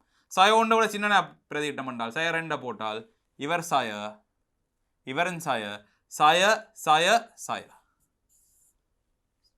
சய ஒன்றோட பெருசா போட்டால் சைவரை கொண்டே போட்டோம் என்றால் இவர் சய இவர் சய இவர் சக சக சய ஒன்றில் எங்களுக்கு இழிவு பெறுமதி வரப்போகுது. சய ஒன்று நீங்கள் போடுங்க இவர் சய ஒன்று சய 2 வர்க்கம் 4 அப்போ சய ஒன்று சய ஒன்றுங்கள் 4 இழிவு புள்ளி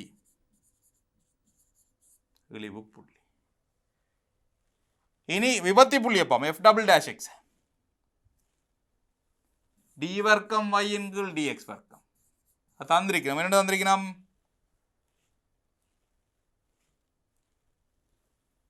2x ஆக 2 இன் கீழ் x ஆக 1 4 2x ஆக 2 இன் கீழ் x ஆக 1 4 அப்போ எழுதலாம். பிள்ளைகள் இன்னொரு விஷயம் கவனிக்கணும். இப்போ இந்த இடத்துல நான் இழிவுன்றதை எங்களை பழைய முறையை வச்சு கொண்டே கண்டனான். இன்னொரு ஆள் இதில் இழிவுண்டு எப்படி கண்டுக்கலாம் சொல்லுங்க பார்ப்போம். டி வர்க்கம் பை டிஎக்ஸ் வர்க்கத்தை எழுதி போட்டு என்ன இங்கே 2ஆம் வகையில் தந்திரிக்கணும் தானே பாவிக்கலாம் வேணுமெண்டா 2x 2x 1 4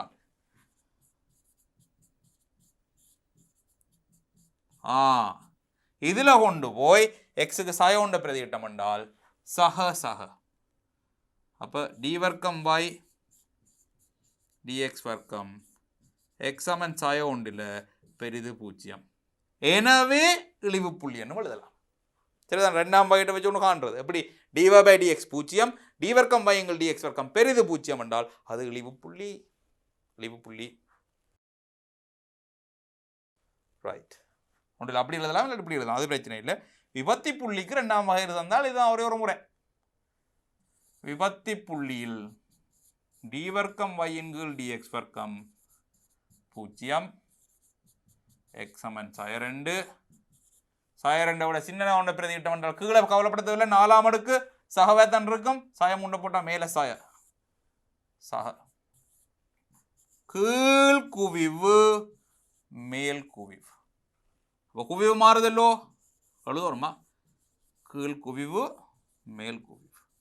ஆகவே x சமன் சய 2 விபத்தி புள்ளி சய 2 பிரதிட்டு பாப்பீங்க மேலே சய 2 கீழே சய 3 வர்க்கம் 9 சய 2 கீழ் 9 சய 2 2 9.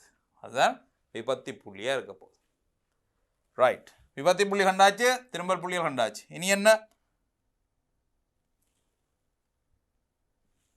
அணுகோடுகளை பார்ப்போம். என்ன y சமன் x, x ஆய ஒன்றின் வர்க்கம்.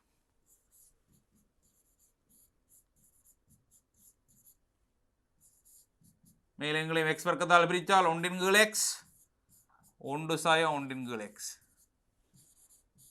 x முடிவில் அணுகினால் y பூஜ்ஜியத்தை அணுகும். சக சக பூஜ்ஜியம்னு போடலாம். பாருங்க, சக முடிவிலே போட்டால் சக பூஜ்ஜியம், பூஜ்ஜியத்தை மேல் பக்கத்தால் அணுகும்.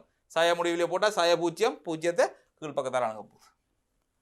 y முடிவில் அணுகினால் x ஆய 1 பூஜ்ஜியம், ஆக x சமன் 1 நிலைக்குத்த அணுகோடு. நிலைக்குத்த அணுகோடு வந்தால் என்ன செய்யறாங்க? y ஆராயணும். x சமன் 1க்கு முதல் y பாருங்க, கொஞ்சம் முதல் 0.9 போட்டோம் என்றால் இவர் சக, இவரும் சக. 1.1 போட்டோம் என்றாலும் சக சக வர்க்கம் இருக்கக்கூடிய சக. அப்போ நிலக்குத்து அணுகோடு ரெண்டு பக்கமும் மேலாம் கிராஃப் இருக்க போகுது. அணுகோட்டின ரெண்டு பக்கமும் மேலே தான், சக முடிவிலே தான் அணுக போகுது. சரி, இனி வெட்டுப்புள்ளியை பார்ப்போம். x சமன் 0 என்றால் y சமன் 0. வெட்டுத்துண்டு அல்லது வெட்டுப்புள்ளி 0 0. பாருங்க, வெட்டுப்புள்ளி எடுத்துட்டோம், அணுகோடு எடுத்துட்டோம், திரும்ப புள்ளி எடுத்துட்டோம், விபத்தி புள்ளி எடுத்துட்டோம்.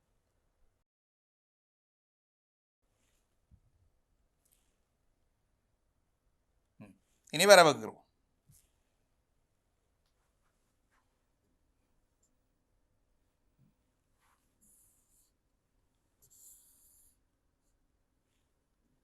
x அச்சு, y அச்சு. அணுகோடு எங்கே இருக்கு? நிலக்குத்து அணுகோடு எங்கே? x சமன் 1 நிலக்குத்து அணுகோடு. x சமன் 1 நிலக்குத்து அணுகோடு. ரைட், திரும்பல் புள்ளிகள் எங்கே இருக்கு?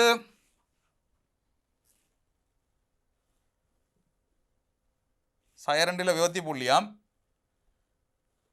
சய 1 சய 1 அழிவு புள்ளி. சய 1 சய 1 இது சய 1 சய 1 இப்படி போடுவோம்.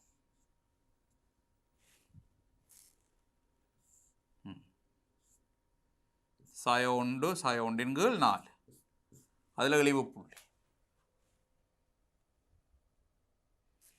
வெட்டு துண்டங்க 0 0, வெட்டு புள்ளி 0 0. இதுக்குள்ளலாம் போகிறேன். சய 1 சய 1 இன்னும் கொஞ்சம் கிட்ட இருக்கிறோம், இல்லாட்ட எடுக்கலாம் போயிடும். சய 1 சய 1 ரைட். விபத்தி புள்ளி எங்க வாரார்? சய 2 சய 2 விபத்தி புள்ளி வாரார். பாருங்க, கிராஃபுக்கு இருந்தால்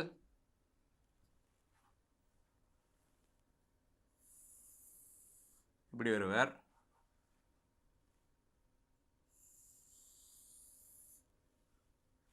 அந்த பக்கம் அப்படி போவார்.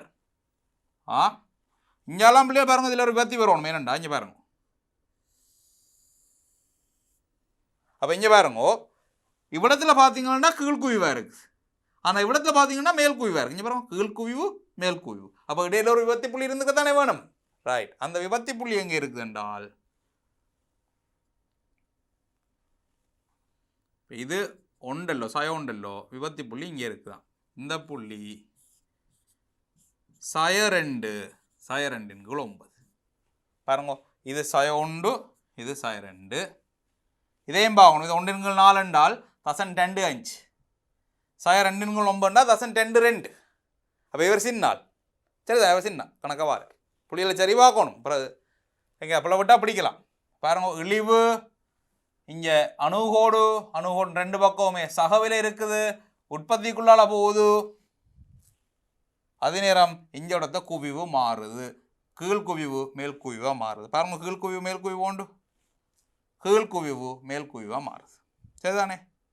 இந்த புள்ளிக்கு முதல் கீழ்குவிவு, இந்த புள்ளிக்கு பிறகு மேல் குவிவு. ஆக இப்படித்தான் விபத்தி புள்ளி, இழிவு பெருமானம், வெட்டுத்துண்டு, அணுகோடு ஆகியவற்றை காட்டி வரைவு வரைகிறது. ஏராளமான வரைவு வரைஞ்சிட்டோம். நீங்கள் இப்போ அதில் ஒரு கட்டிக்காரர். இனி கொஞ்சம் கொஞ்சமாக பிள்ளைகள் நாங்கள் இவ்வளோ நேரம் வரைவு வரைகிறது தான் பார்த்து கொண்டுதான். இனி கொஞ்சம் கொஞ்சமாக இது எப்படி எங்களோட நாளாந்த வாழ்க்கை பிரச்சனைகளில் இந்த வகையீட்டின பிரியோகம் வரப்போன்றதை பார்ப்போம். அப்போ நேரடியாக இந்த எங்களை ப்ராக்டிக்கலான பிரச்சனைக்குள்ளே போகாமல் மாறும் வீதத்தை அளப்பதற்கு வகையிட்ட பயன்படுது. மாறும் வீதம், ரேட் ஆஃப் சேஞ்ச் என்று சொல்லுவோம். மாறும் வீதம் நேரத்தோடு மாறிக்கொண்டிருக்கிறது. அப்போ மாறும் வீதம் ஒரு ஆளுட வேகம் ஏண்டா நேரத்தோட விட்டு இடப்பெயர்ச்சி மாறினா வேகம் விளங்குது. மழை பெய்ய பெய்ய பெய்ய பெய்ய டேங்கில் தண்ணி கூடிக்கொண்டிருக்கு. இல்லாட்டி மோட்டரை போட போட போட டேங்கில் தண்ணி குடிக்கணும். அப்போ தண்ணி உயர்ற வேகம், தண்ணி உயர்ற வீதம் விளங்குது. அதே மாதிரி இப்போ ஏதாவது ஒரு ஒன்றில் ஒரு டேங்கில் தண்ணியை திறந்து விட்டோம்னா தண்ணியின் லெவல் குறைஞ்சு கொண்டு போகும். அப்போ தண்ணி இறங்குற வீதம் விளங்குதோ. சில பேரை பார்த்து சொல்லுவோம் இவர் சாப்பிட்ற வேகம், சாப்பிட்ற வீதம் ஏண்டா என்ன வேகத்தில் நேரத்தோட என்ன மாதிரி அது மாறிக்கொண்டிருக்கு. அதுதான் வீதம் என்று சொல்ல பாவிக்கிறான். மாறும் வீதம். நேரோடு இயக்கம் ஒன்றில் உள்ள துணிக்கை ஒன்று டி நேர இடைவெளியில் சென்ற தூரம் எஸ்எனின் எஸ் சமன் எஃப்டி என எழுதப்படலாம். அதாவது எஸ்ன்றது நேரத்தின் ஒரு ஃபங்க்ஷன், நேரத்தின் ஒரு சார்பு. நேரம் மாற மாற மாற மாற இடப்பெயர்ச்சி மாறிக்கொண்டிருக்க போகுது. நேரம் தொடர்பான ஒரு சார்பு. டெல்டா டி என மிக குறுகிய கால இடைவெளியில் துணிக்கை சென்ற தூரம் டெல்டா எஸ்எனின் தசம் 1 செகண்ட். அதுக்குள்ளே துணிக்கின்ற தூரம் மாறி இருக்கலாம் என அந்த மாறினது delta S. Delta T delta எஸ்எனின் டெல்டா எஸ்எங்கள் டெல்டா டியினால் துணிக்கையின் அக்கணத்திலான வேகம் தரப்படும். வேகம் மாறிக்கொண்டிருக்கலாம் தானே. இப்போ ஒரு கணத்தில் நீங்கள் வேகத்தை அளக்கணும்டா அவர் அதில் ஒரு 0.1 செகண்டில் எவ்வளோ தூரம் போனார்ன்றதை பார்த்துட்டு நேரத்தின் வேகத்தின் இடப்பெயர்ச்சிங்கள் நேரத்தை போட்டோம்டா டெல்டா எஸ்எங்கள் டெல்டா டி வேகம். எனவே டெல்டா டி 0 அண்மிக்கும் பொழுது கிடைக்கும் பெருமானம் துணிக்கையின் வேகமாகும். அதாவது டெல்டா எஸ்எங்கள் delta T limit delta D 0 limit, அதுதான் தமிழில் எல்லை என்று எழுதியிருக்கிறோம்.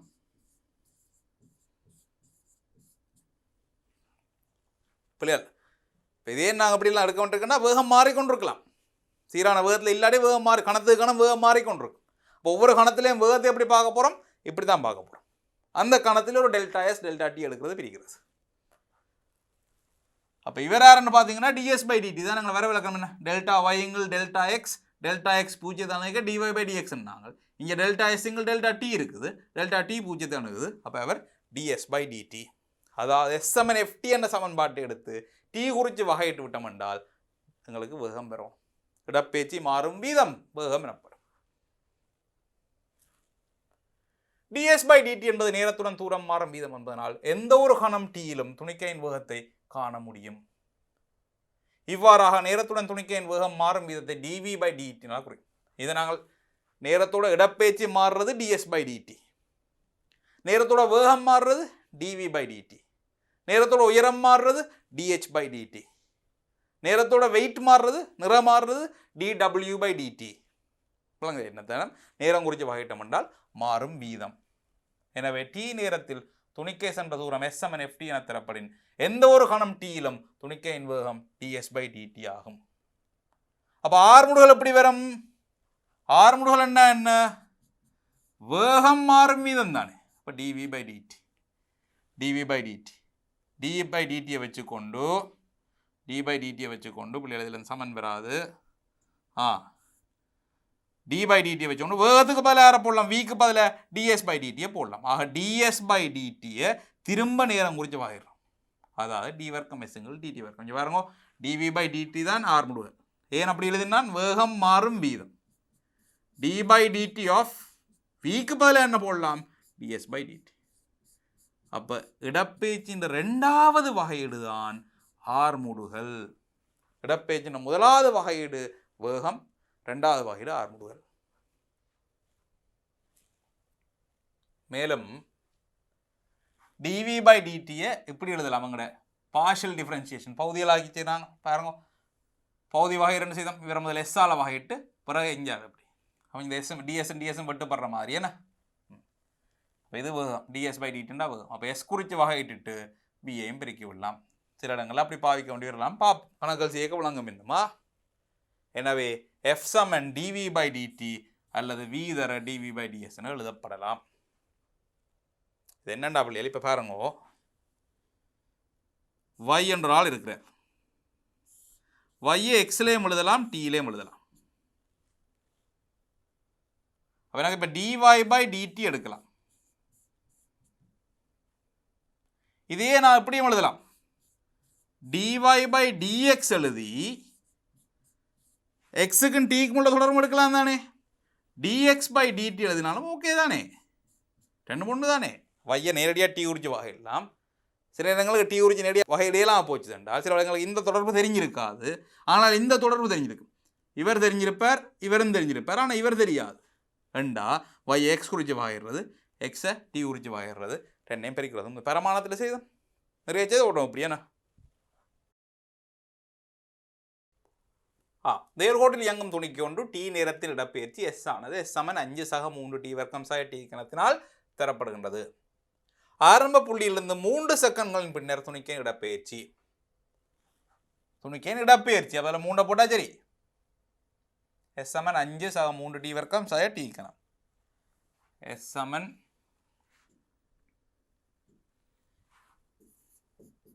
5 சக 3 டி வர்க்கம் சக டி கணம்.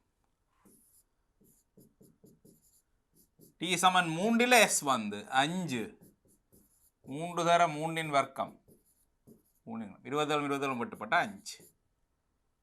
5 மீட்டர். மீட்டரோ சென்டிமீட்டரோ ஏதோ தரப்பட்டால் 4வது செகண்டில் துணிக்க சென்ற தூரம். 4வது செகண்ட் பிள்ளைகள் நாங்கள் 3 செகண்டில் சென்ற முழு தூரத்தையும் எடுக்கிறது, 4 செகண்டில் சென்ற முழு தூரத்தையும் எடுக்கிறது, கழிச்சா வரும். அப்போ ST = 4 பார்த்தால் 5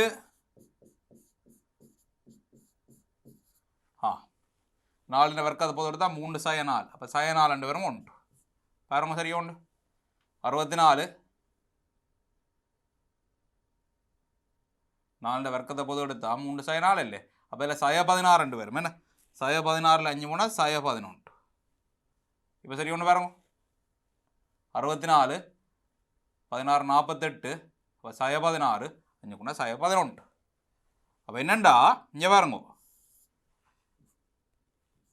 இதில் இருந்து 5 மீட்டரில் நின்றுருக்கார், பிறகு மற்ற பக்கமாக வந்து சேர்ந்துருக்கார், இதுலேருந்து சய 11. அப்போ மொத்தமாக வந்த தூரம் எவ்வளோன்னு பார்த்தீங்கன்னா 5லேருந்து சய 5 சக 5 இடப்பெயர்ச்சியில் உள்ள திசையோட கோணம் சக 5 இவர் சய 11 என்றால் 4வது செகண்டில் சென்ற தூரம் 16. இந்த 5ம் இஞ்சால 11. ஆரம்ப புள்ளியிலிருந்து 1 செகண்ட் 3 செகண்டின் பின்னர் துணிக்கையின் வேகம். வேகம் என்ன செய்யணும் வகையிறோம். அப்போ ds/dt எடுப்போம். S = 5 சக 3 டி வர்க்கம் சய டி. வேகம் ds/dt 6t சய 3t வர்க்கம். 1 செகண்டில் வேகம்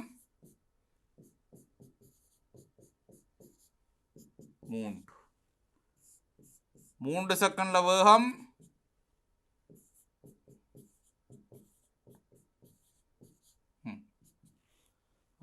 27 18 சய 9. ஏன் சய 9 என்று வருதுன்னா திசை வேறு. இவர் ஒரு திசையில் இயங்கி கொண்டிருக்கிறார், இப்போ வேறு திசையில் இயங்கி கொண்டிருக்கார். திசை மாற மாற குறி மாறும். அடுத்தது 1 செகண்ட் 3 செகண்டில் வேகம்.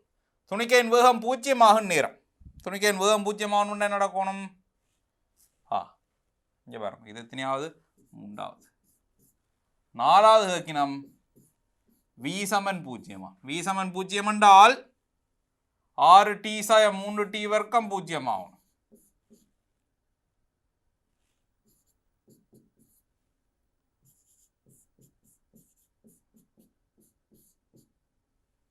மூன்று டீயை பொது எடுத்தால் 2 சய டி.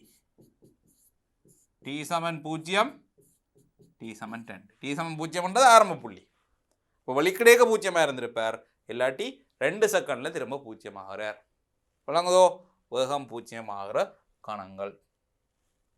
இப்போ நாங்கள் நீங்கள் பாவிச்சேன் என்றால் வேகம் என்றது இடப்பெயர்ச்சி மாறும் வீதம்.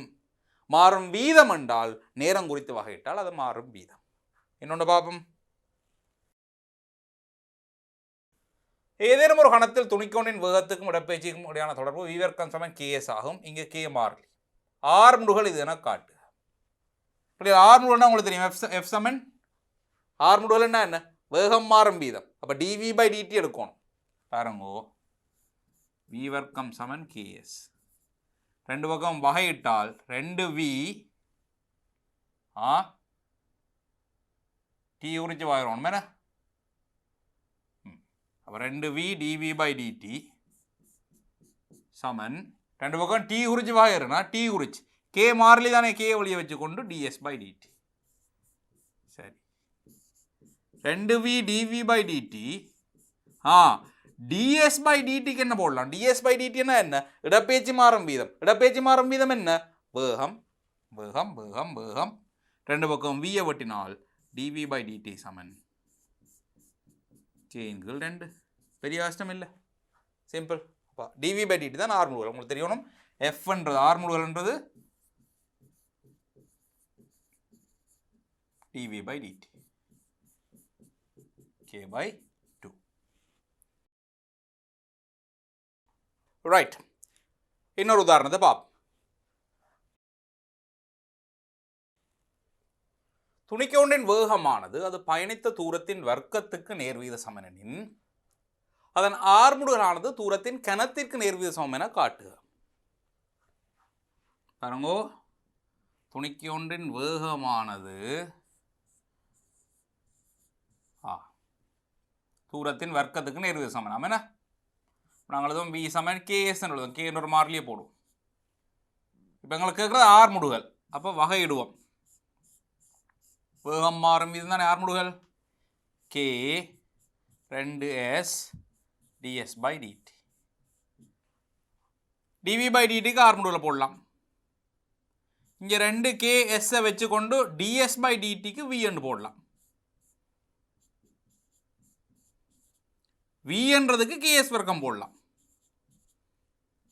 பாருங்க 2k வர்க்கம் s கனம் என்று வருது. இங்கே 2k எல்லாம் மாறிலி தானே. 2k வர்க்கம் மாறிலி என்றபடியால் f s கனத்துக்கு நேர்வீத சமன். பார்த்தீங்களோ? அப்போ நேரம் குறித்து வகையிட்டால் மாறும் வீதம் என்றதை விளங்கிக் கொள்ளும். அடுத்தது, வட்டம் ஒன்றின் ஆரை 0.8 cm/s என்னும் வீதத்தில் அதிகரிக்கின்றது. பாருங்கோ, வட்டம் ஆரை அதிகரிக்குதா. ஆரை 10 சென்டிமீட்டர் ஆகும்போது அதன் பரப்பளவு மாறும் வீதம் என்ன? பிள்ளைங்களை தந்திருக்கிறது dr/dt தந்திருக்கணும். 0.8 மாறிக்கொண்டிருக்கு. எங்கள்ட கேட்கப்பட்டது dA/dt பரப்பளவு மாறும் வீதம். அப்போ a என்ன? πr வர்க்கம். dA/dt என்ன? 2πr dr/dt. ரெண்டு பக்கமும் நேரம் முடிச்சு வகையிடுறேன். இனி பாருங்கோ, dr/dtக்கு 0.8 போடலாம்.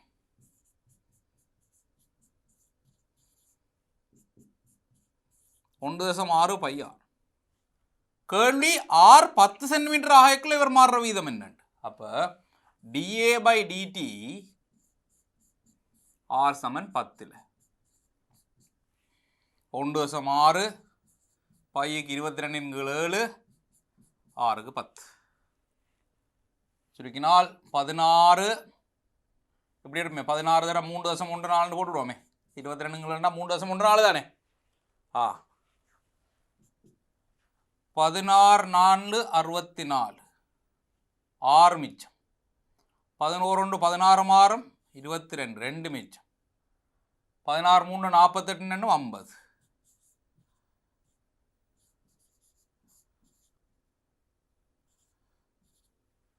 சென்டிமீட்டர் ஸ்கொயரில் பரப்பளவല്ലോ. அப்போ பரப்பளவு மாறும் வீதம் ஒரு செகண்டுக்கு 50.24 சென்டிமீட்டர் வர்க்கத்தால் கூடிக்கொண்டு போகிறான். அடுத்தது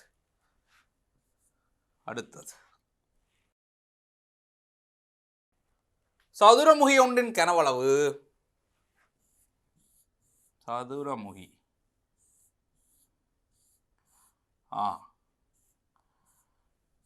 சரி, இவற்ற கனவளவு லம்டா சென்டிமீட்டர் கனம் per செகண்ட் என்னும் வீதத்தில் அதிகரிக்கின்றது. பாருங்க, ஒரு பக்கம் நிலத்தை எக்ஸ்ன்னு எடுத்தனென்றால் கனவளவுலாம் எக்ஸ் கனம் உண்டு, டிவி பை டிடி தந்திருக்கிறார் லம்டாவா. சரி, ஒரு பக்க நீளம் ஏ ஆகும்போது அதன் மொத்த பரப்பளவு மாறும் வீதத்தை காண்க. ஏயை பற்றி தான் கேள்வி. உங்களுக்கு தெரியும், ஏ என்றது 6x வர்க்கம். 6 முகமில் இருக்க போகுது, ஒரு முகம் எக்ஸ் வர்க்கம் இல்லை, அப்போ 6x. அப்போ எங்களோட கேள்வி வந்து டிஏ பை டிடி. என்ன ஐடியா போடுவோம் பிள்ளைகள்? இவரை வகையிட்டால் டிஎக்ஸ் பை டிடி காணலாம். அங்கேயும் போய் வகையிட்டு அந்த இங்கே காண்ட டிஎக்ஸ் பை டிடி அங்கே போட்டோம் என்றால் டிஏ பை டிடி வரணும். பாப்பம், v சமன் எக்ஸ் கனம் டிவி பை டிடி 3x வர்க்கம் dx by dt. dv by dt தந்திருக்கு எவ்வளவு? லம்டா. லம்டா சமன் 3x வர்க்கம் dx பை dt. அப்போ dx பை dtக்கு நாங்கள் என்னத்தை பாவிக்கலாம் என்றால் லம்டாவின் கீழ் 3x வர்க்கத்தை பாவிக்கலாம். லம்டாவின் கீழ் 3x வர்க்கத்தை பாவிக்கலாம். இருக்கட்டும், a என்றது 6x வர்க்கம், dA by dt எடுத்தால் 12x dx by dt. dx by dt க்கு இவரை போடுவோம் லம்டாவின் கீழ் 3x வர்க்கம்.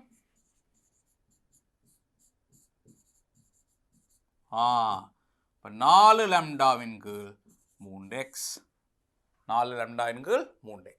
இப்போ கேள்வி எங்களுக்கு ஒரு பக்க நீளம் a சென்டிமீட்டராக இருக்கும்பொழுது, அப்போ x சமன் a ஆக இருக்குள்ள பரப்பளவு மாறும் வீதம் ஒரு பக்கம் a ஆக இருக்கேக்க 4 லம்டாவின் கீழ் 3a. 4 லம்டாவின் கீழ் 3a. பெரிய கஷ்டம் இல்லை பிள்ளைகள், சுகமான கேள்வி. அடுத்தது பாப்,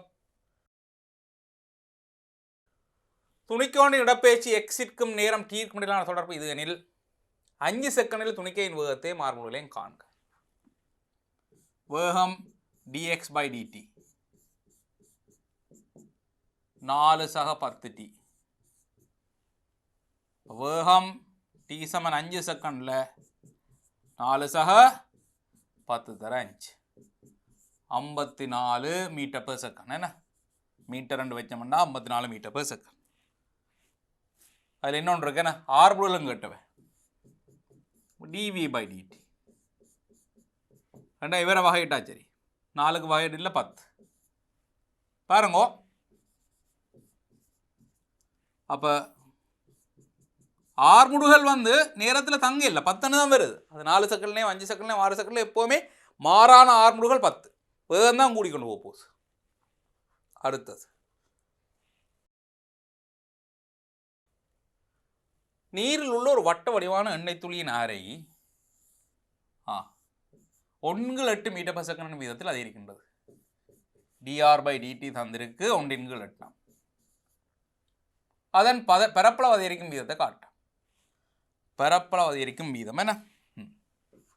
இப்போ a எடுத்தீங்கன்னா πr வர்க்கம் dA by dt 2πr dr by dt. dA by dt தந்திருக்கு இல்லை, அதுதான் காணும். ஆனால் dr by dt தந்திருக்கு 1/8. இப்போ இது 1/4 πr வரும். அவர் அவ்வளோதான் கேட்டார், πr/4 அவ்வளோதான். பரப்பளவு அதிகரிக்கும் வீதம் πr/4 காட்டு. இப்போ அதிகரிக்கும் வீதம் என்ன உங்களுக்கு விளங்குவ பிள்ளைகள்? நேரம் குறித்து வகையிட்டால் அது அதிகரிக்கும் வீதம்.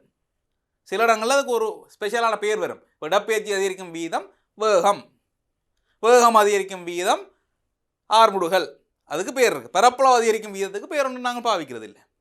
கனவளவு அதிகரிக்கும் வீதத்துக்கு பேர் ஒன்றும் பாவிக்கிறது இல்லை. அப்போ அது சும்மா dA by dt என்று இருக்கும். அடுத்தது, கோள வடிவில் உள்ள பலூன் ஒன்றின் கனவளவு 50 சென்டிமீட்டர் கனம் என்னும் வீதத்தில் அதிகரிக்கின்றது. இப்போ கோளமண்டா உங்களுக்கு தெரியும், v வந்து 4/3 πr கனம். அவர் dv by dt தந்திருக்கிறார் 50. ஆரை 10 சென்டிமீட்டராக இருக்கும்போது அதன் ஆரை அதிகரிக்கும் வீதம் என்ன? dr/dt கேட்குறேன். பாப்பம்.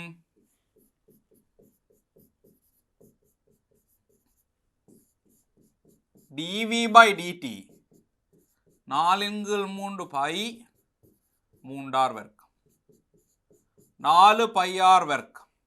dr/dt இருக்கும். ரைட். ஆனால் dv/dt தரப்பட்டிருக்கு எவ்வளவு? 50. ஆக dr/dt வரும். இங்கே பாருங்க 50 4ஆல் பிரிச்சா 25/2 பை r வர்க்கம். இப்போ அவர் என்ன கேட்டவர்? r 10 சென்டிமீட்டராக இருக்கும் பொழுது இப்போ dr/dt r சமன் 10 என்றால் 25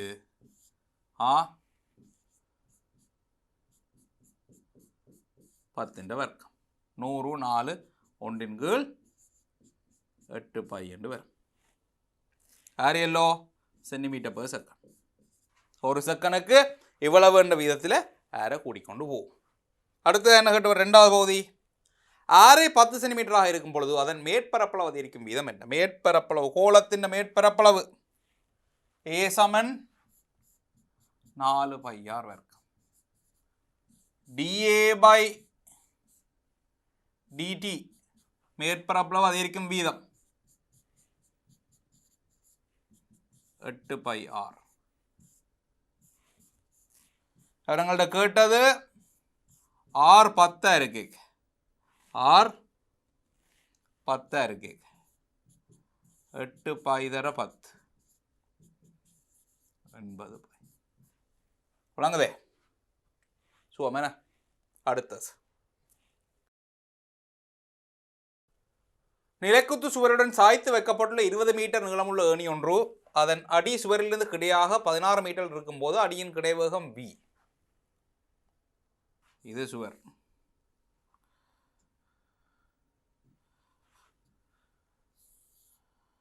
ரைட்.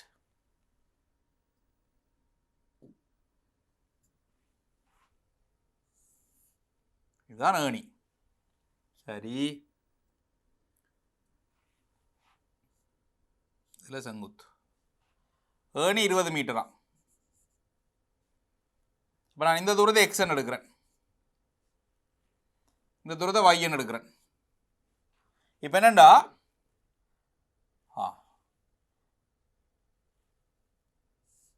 சறுக்கிற 2 புள்ளிகள் இந்த புள்ளி இங்கால போய் கொண்டிருக்கும். ஏன்னா இந்த புள்ளி கீழே விழுந்து கொண்டிருக்கும். சரி, நாங்கள் வைய அளப்பம் கீழே இருந்து வேறுங்கோ. என்ன பெரும்பாலும் தூரங்களோ ஒரு நிலத்திர புள்ளியிலேருந்து அளக்கிறது தான் வளமை. அப்போ எக்ஸ் அளக்கிறேன், இங்கே எக்ஸண்ட் இவ்வளோ எக்ஸ். இப்போ ஒய் அளக்கிறேன், இங்கேருந்து இவ்வளோ ஒய்யண்ட். அப்போ நான் இந்த பக்கத்தில் வேகம் குறிக்க போகிறோம் ஒய் டாட். என்ன விளங்குது? மற்ற பக்கம் தான் சறுக்குதுண்டு. நான் வைய நிலத்த புள்ளியிலேருந்து அளந்தபடியால் அவரை மேல் நோக்கிய ஒய் டாட் அளக்கிற திசையிலேயே ஒய் டாட் போகிறோம். ஒய் டாட்ன்றது என்ன? அவற்றை முதலாவது வகையீடு, அதாவது நேரம் குறித்த வகையீடு. ஒய் டாட்னு போடலாம். டாட் போட்டால் மாறும் வீதம் ஒய் டாட் டி குறித்த வகையீடு. அதே மாதிரி எக்ஸின்டே இங்கே அளவுறோம் எக்ஸ் டாட். என்ன எக்ஸ் இங்கே இங்கே அளக்குறேன், இப்போ எக்ஸ் டாட். சரி, ஆனால் எனக்கு தெரியும் ஒய் டாட் காணிக்கில் சாயவில் வரப்போ என்ன கீழான் சறுக்கிறார் இருக்கட்டுக்கும் பாப். நிலக்குத்து புள்ளியின் வேகம் இதை தான் கேட்கும் பாப்பம். இப்போ இந்த எக்ஸ் ஒய் 20 மூன்றுக்கு முன்னாடி தொடர்பு எடுக்கலாம் இல்லையா? பாருங்கோ, பைதகரசின் படி எக்ஸ் வர்க்கம் சக ஒய் வர்க்கம் சமன் 20. இன்னொரு தொடர்பு எடுக்கலாம், அது மட்டும் காணும். என்ன எக்ஸ் வர்க்கம் சக ஒய் வர்க்கம் சமன் 20. வகையிடுங்கோ. 2x dx/dt 2y dy/dt சமன் 20. இப்போ அவர் சொல்கிறார் எக்ஸ் சமன் 16 மீட்டராக இருக்கேக்கு இல்லையா? இங்கே நீங்கள் 16 மீட்டரில் இருக்கேக்குள்ள இந்த எக்ஸ் டாட் இருக்கல்லோ dx/dt. நீங்கள் எக்ஸ் டாட்ன்றது dx/dt,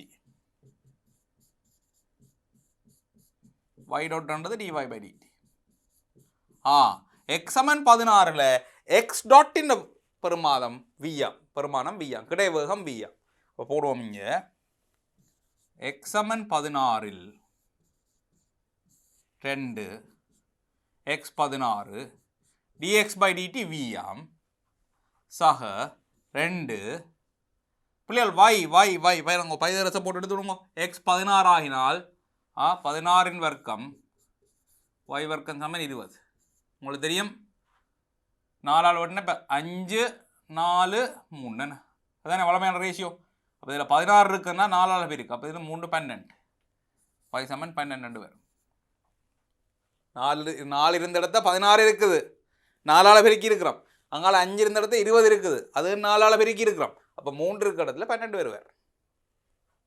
அப்போ வைக்கு பதிலாக 12 எல்லாத்தையும் அதை பெருக்கி பிரித்து கழிச்சு பாருங்க.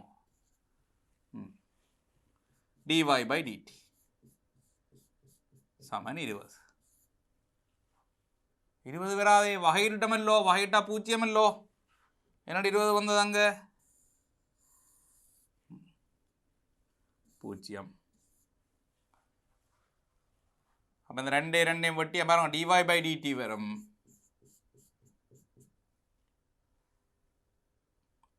சய 32 வியின் கீழ் 24.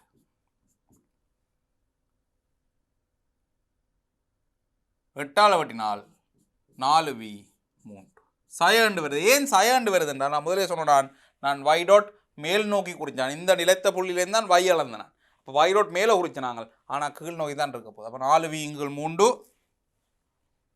மேல் நோக்கி சய 4v இன்கீழ் 3 ஆக கீழ் நோக்கி அது சக 4v இன்கீழ் 3 வரும். சரிதானே பிள்ளையர்? ரைட்.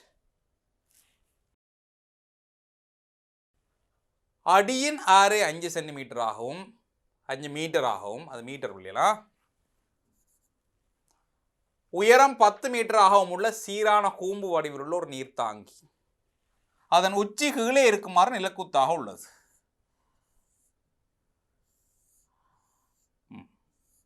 6 5 உயரம் 10. சரி, இத்தாங்கியினுள் 4 மீட்டர் கனம்பு செகண்ட் வீதத்தில் நீர் இறைக்கப்படுகின்றது. நீரின் உயரம் 6 மீட்டராக இருக்கும்போது உயரம் கூடும் வீதம் கேட்குறேன். சரி, இப்போ பாருங்க, நாங்கள் சும்மா ஒரு இடத்தை எடுப்போம், தண்ணி நிற்கிற இடத்த. இப்போ எவ்வளோ இடத்துல தண்ணி நிற்குதுன்னு வைப்போம். இந்த இதை h வைப்போம். ரைட், இவரே 6 வைப்போம். h மாறிக்கொண்டு இருக்க, தண்ணி வேற வேற வேற h கூடிக்கொண்டு இருக்கு. இப்போ h கூட கூட 6 கூடிக்கொண்டு இருக்க போகுது. சரி, இவற்ற கனவளவு என்னவா இருக்கும்? 1/3 πr வர்க்கம் h. எங்களுக்கு dv by dt தந்திருக்கு. கனவளவு மாறும் வீதம் எவ்வளவாம்? 4 மீட்டர் கனம்பு செகண்ட். dv by dt 4. சரி, dh by dt தான் கேள்வி எங்களுக்கு. இப்போ ஹெச்சுக்கும் ஆறுக்கும் கூட தொடர்பு எடுத்துகிட்டு போக முடியும். பாருங்க, அல்ஃபான்னு வச்சிருந்தால் tan அல்ஃபா எழுதலாம் r/h. அதே நேரம் பெரிய முக்கோணத்தை எடுத்து பார்த்தோம் என்றால் 5/10. அதிலிருந்து r சமன் அரே h என்று எடுக்கலாம். r சமன் அரே h என்று எடுக்கலாம். அப்புறம் அதை கொண்டு அங்கே பிரதியிடலாம். பிரதியிட்டால் 1/3 π அரே h வர்க்கம் h π h கனம் கீழே 12. π h கனத்தின் கீழ் 12. உங்களுக்கு v வருது π h கனத்தின் கீழ் 12. dv by dt 3h வர்க்கம் dh by dt. dv by dt தரப்பட்டது 4. இதில் வெறும் π h வர்க்கத்தின் கீழ் 4 dh by dt. ஆக dh by dt வருது 16 π h வர்க்கம். ஆனால் கேள்வி என்ன? உயரம் 6 மீட்டராக இருக்கேக்குள்ள, h சமன் 6 மீட்டராக இருக்கேக்குள்ள. அப்போ dh by dt h சமன் 6 இருக்கேக்க 16 6 வர்க்கம். 36 வரும். மேலே எங்களை 4ஆல் வட்டினீங்கள் என்றால் 4/9 π. பாருங்க, சரியா உண்டு. 4/9 π என காட்டு. இப்போ இதெல்லாம் பிள்ளைகள் மாறும் விகிதத்தில் உங்களுக்கு வரக்கூடிய குட்டி குட்டி குட்டி கேள்விகள். இப்போ உயரத்துக்கும் பரப்பளவுக்கும் தொடர்பு, ஒரு பக்கம் நீளத்துக்கும் பரப்பளவுக்கும், ஒரு பக்கம் நீளத்துக்கும் கனவளம், இதில் வச்சுக்கொண்டு ஒரு சமன்பாடு எடுக்கிறது. ரெண்டு பக்கமும் டி குறித்து வகை. இப்போ ஏ சமன் 6x வர்க்கம்னு எடுத்து நாங்கள் சதுரமுகியில் ரெண்டு பக்கம் நேரம் குறித்து வகையிடுறது. ஏதாவது ஒன்று மாறும் விதம் தந்திருப்பார். dx/dt தந்திருந்தால் dA/dt கேட்பார், இல்லை dA/dt தந்தால் dx/dt கேட்பார்.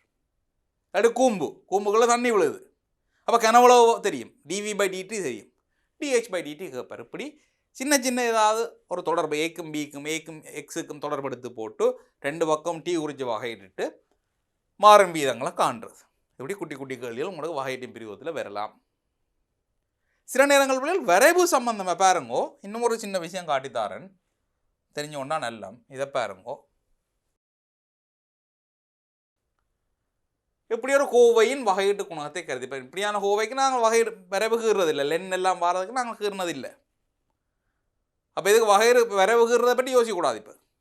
ஆனால் வகையீட்டு குணத்தை கருதி எக்ஸ்பெரிது பூஜ்ஜியத்துக்கு இப்படி ஒன்று காட்டுட்டான். அவர் நல்லவர் வகையீட்டு குணத்தை கருதின்னு சொல்லியிருக்கார். உங்களை பார்க்க விளங்கணும். ஓகே, அப்போ நாங்கள் எதுக்கும் f'(x) எடுப்போம். லென் ஒன்று சா எக்ஸ் என்றா ஒன்றின்கள் ஒன்று சா எக்ஸ், சாய ஒன்று சக இவர் என்ன மாதிரி கீழே இருக்காண்ட வர்க்கம் 4 ஒன்று சக எக்ஸ் இந்த வர்க்கம் 2 ஒன்று சக எக்ஸ் 2x சாய எக்ஸ் வர்க்கம் கீழே இருக்க அளவாயிட்டா 2. ரைட், கவனிங்கோ. இவர் ரெண்டு பேரும் சுருக்குவோம். இவர் ரெண்டு பேரும் ஒன்று சாய எக்ஸ் அடியில் எடுத்தால் இங்கே ஒன்று சாய எக்ஸ் போனால் சாய எக்ஸ் இங்கே அளவு வரும். என்ன ஒன்று சாய ஒன்று கழி வெட்டுவோம் சாய எக்ஸ். இங்கே மேலே எங்களையும் ஒரு 2 வெட்டுவோம். வெட்டினா இதில் 2x வர்க்கம், இதில் ஒரு எக்ஸ் வர்க்கம்னா ஒரு எக்ஸ் வர்க்கம், இதில் 2x, இதில் 2 ஒன்று சக எக்ஸ் வர்க்கம். சரி, ஒன்று சக எக்ஸின் வர்க்கம் என்ன பொது அடி எடுப்போம். 2 ஒன்று சக எக்ஸின் வர்க்கம் என்றால் இங்கே 2 ஒன்று சக எக்ஸ் போகிறோனும் சக எக்ஸ் இருக்கு, எக்ஸ் வர்க்கம் சக 2x. வச்சுருக்கோங்க பாப்போம். இங்கே சய 2x வர்க்கம் இருக்கு, இங்கே ஒரு எக்ஸ் வர்க்கம் இருக்கு. அப்போ சய எக்ஸ் வர்க்கம் 2x சய 2x இல்லாமல் போயிடும். ரைட், இப்போ பாருங்க விளையாட்டு திருப்பி எழுதுறேன். அது f'(x) சமன் சய 2x வர்க்கத்தின் கீழ் ஒன்று சக எக்ஸ் வர்க்கம் என்று வருது. சரி, வகையீட்டு குணகம் எடுத்தாச்சு. எக்ஸ் பெரிது பூஜ்ஜியத்திற்கு தான் கேள்வி. எக்ஸ் பெரிது பூஜ்ஜியத்துக்கு கண்டாப்புல இங்கே பாருங்க, எக்ஸ் பெரிது பூஜ்ஜியத்துக்கு எக்ஸுக்கு என்ன பெருமதியை போட்டாலும் இவர் ரெண்டு பேரும் வர்க்கமாக தான் இருக்கணும். அப்போ இது எப்படியும் உலகம் வந்து எப்படியும் சகவாக தான் இருக்க போகுது உலகம். அது சக என்றால் முன்னுக்கு ஒரு சக இருக்கிறபடியால் f'(x) சிறிது பூஜ்ஜியமாக இருப்பார். முன்னுக்கு சகையில் இருக்குது f'(x) சிறிது பூஜ்ஜியம்னா உங்களுக்கு என்ன தெரியும், fx வலை குறைவடையும் வலையாக இருக்கு. அதனால் எழுதலாம் எக்ஸ் பெரிது பூஜ்ஜியத்திற்கு fx குறைவடையும். சரியோ? அதாவது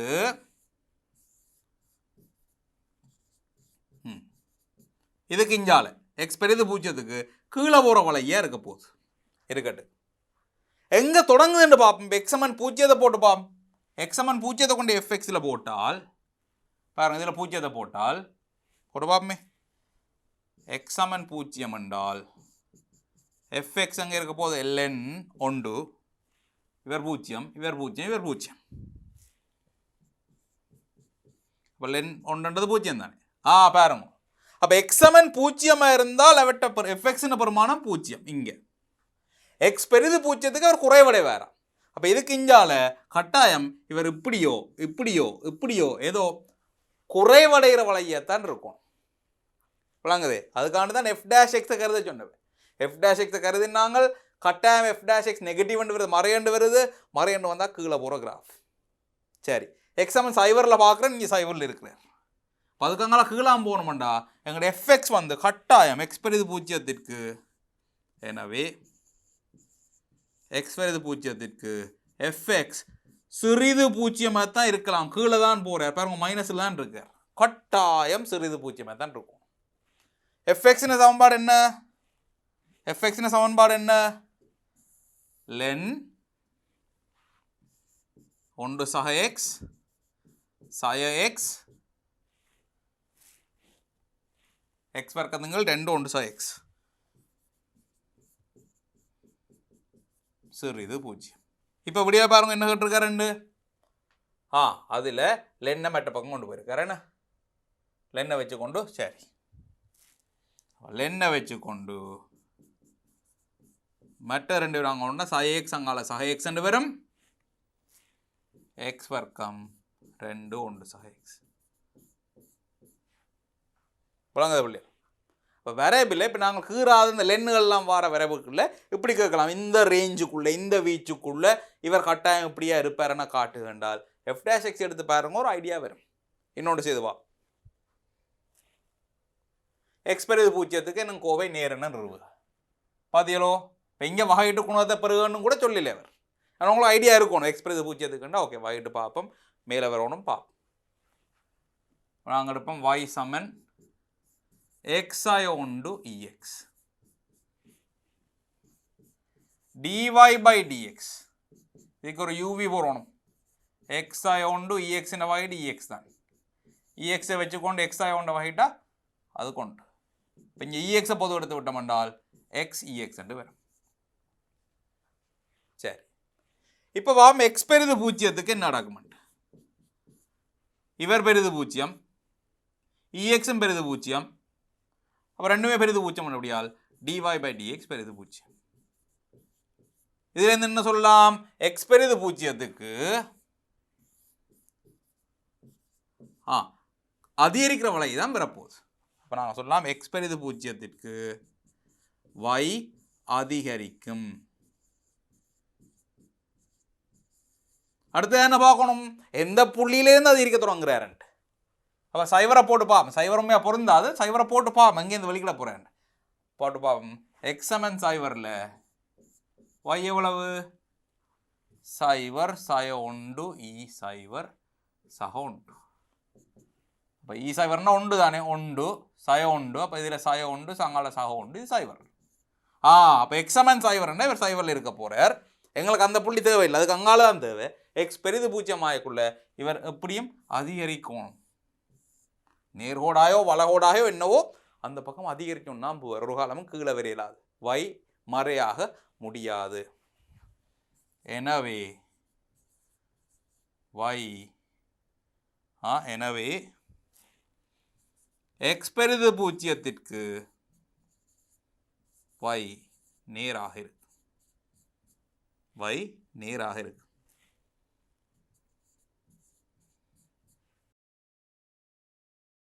விளங்குதோ?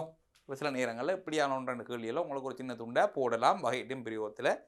இப்போ இதுவரை என்னென்ன பார்த்துருக்கோம்னு பாருங்கோ.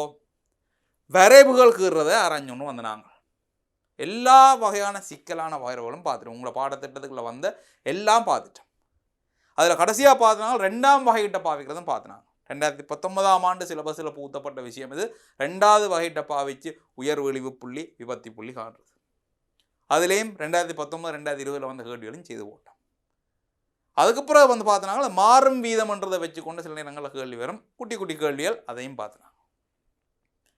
இனி நாங்கள் அடுத்த பார்க்க போகிறோம் பிள்ளைகள், இன்னும் கூட இந்த வகையிட்ட பிரயோகம்ன்றது எங்களுக்கு நாளாந்த வாழ்க்கை பிரச்சனைகள் எங்கெங்கெல்லாம் பாவிக்கப்படலாம், அதில் எப்படி உங்களோட எக்ஸாமுக்கு வரலாம், உங்களோட சோதனையில் அது எப்படி வரலாம் என்றதை அடுத்ததை பார்க்க போகிறோம். விளங்கிச்சோ? இவ்வளோத்தையும் நல்ல வடிவாக பயிற்சி செய்து கொண்டு அடுத்ததை பார்ப்போம்.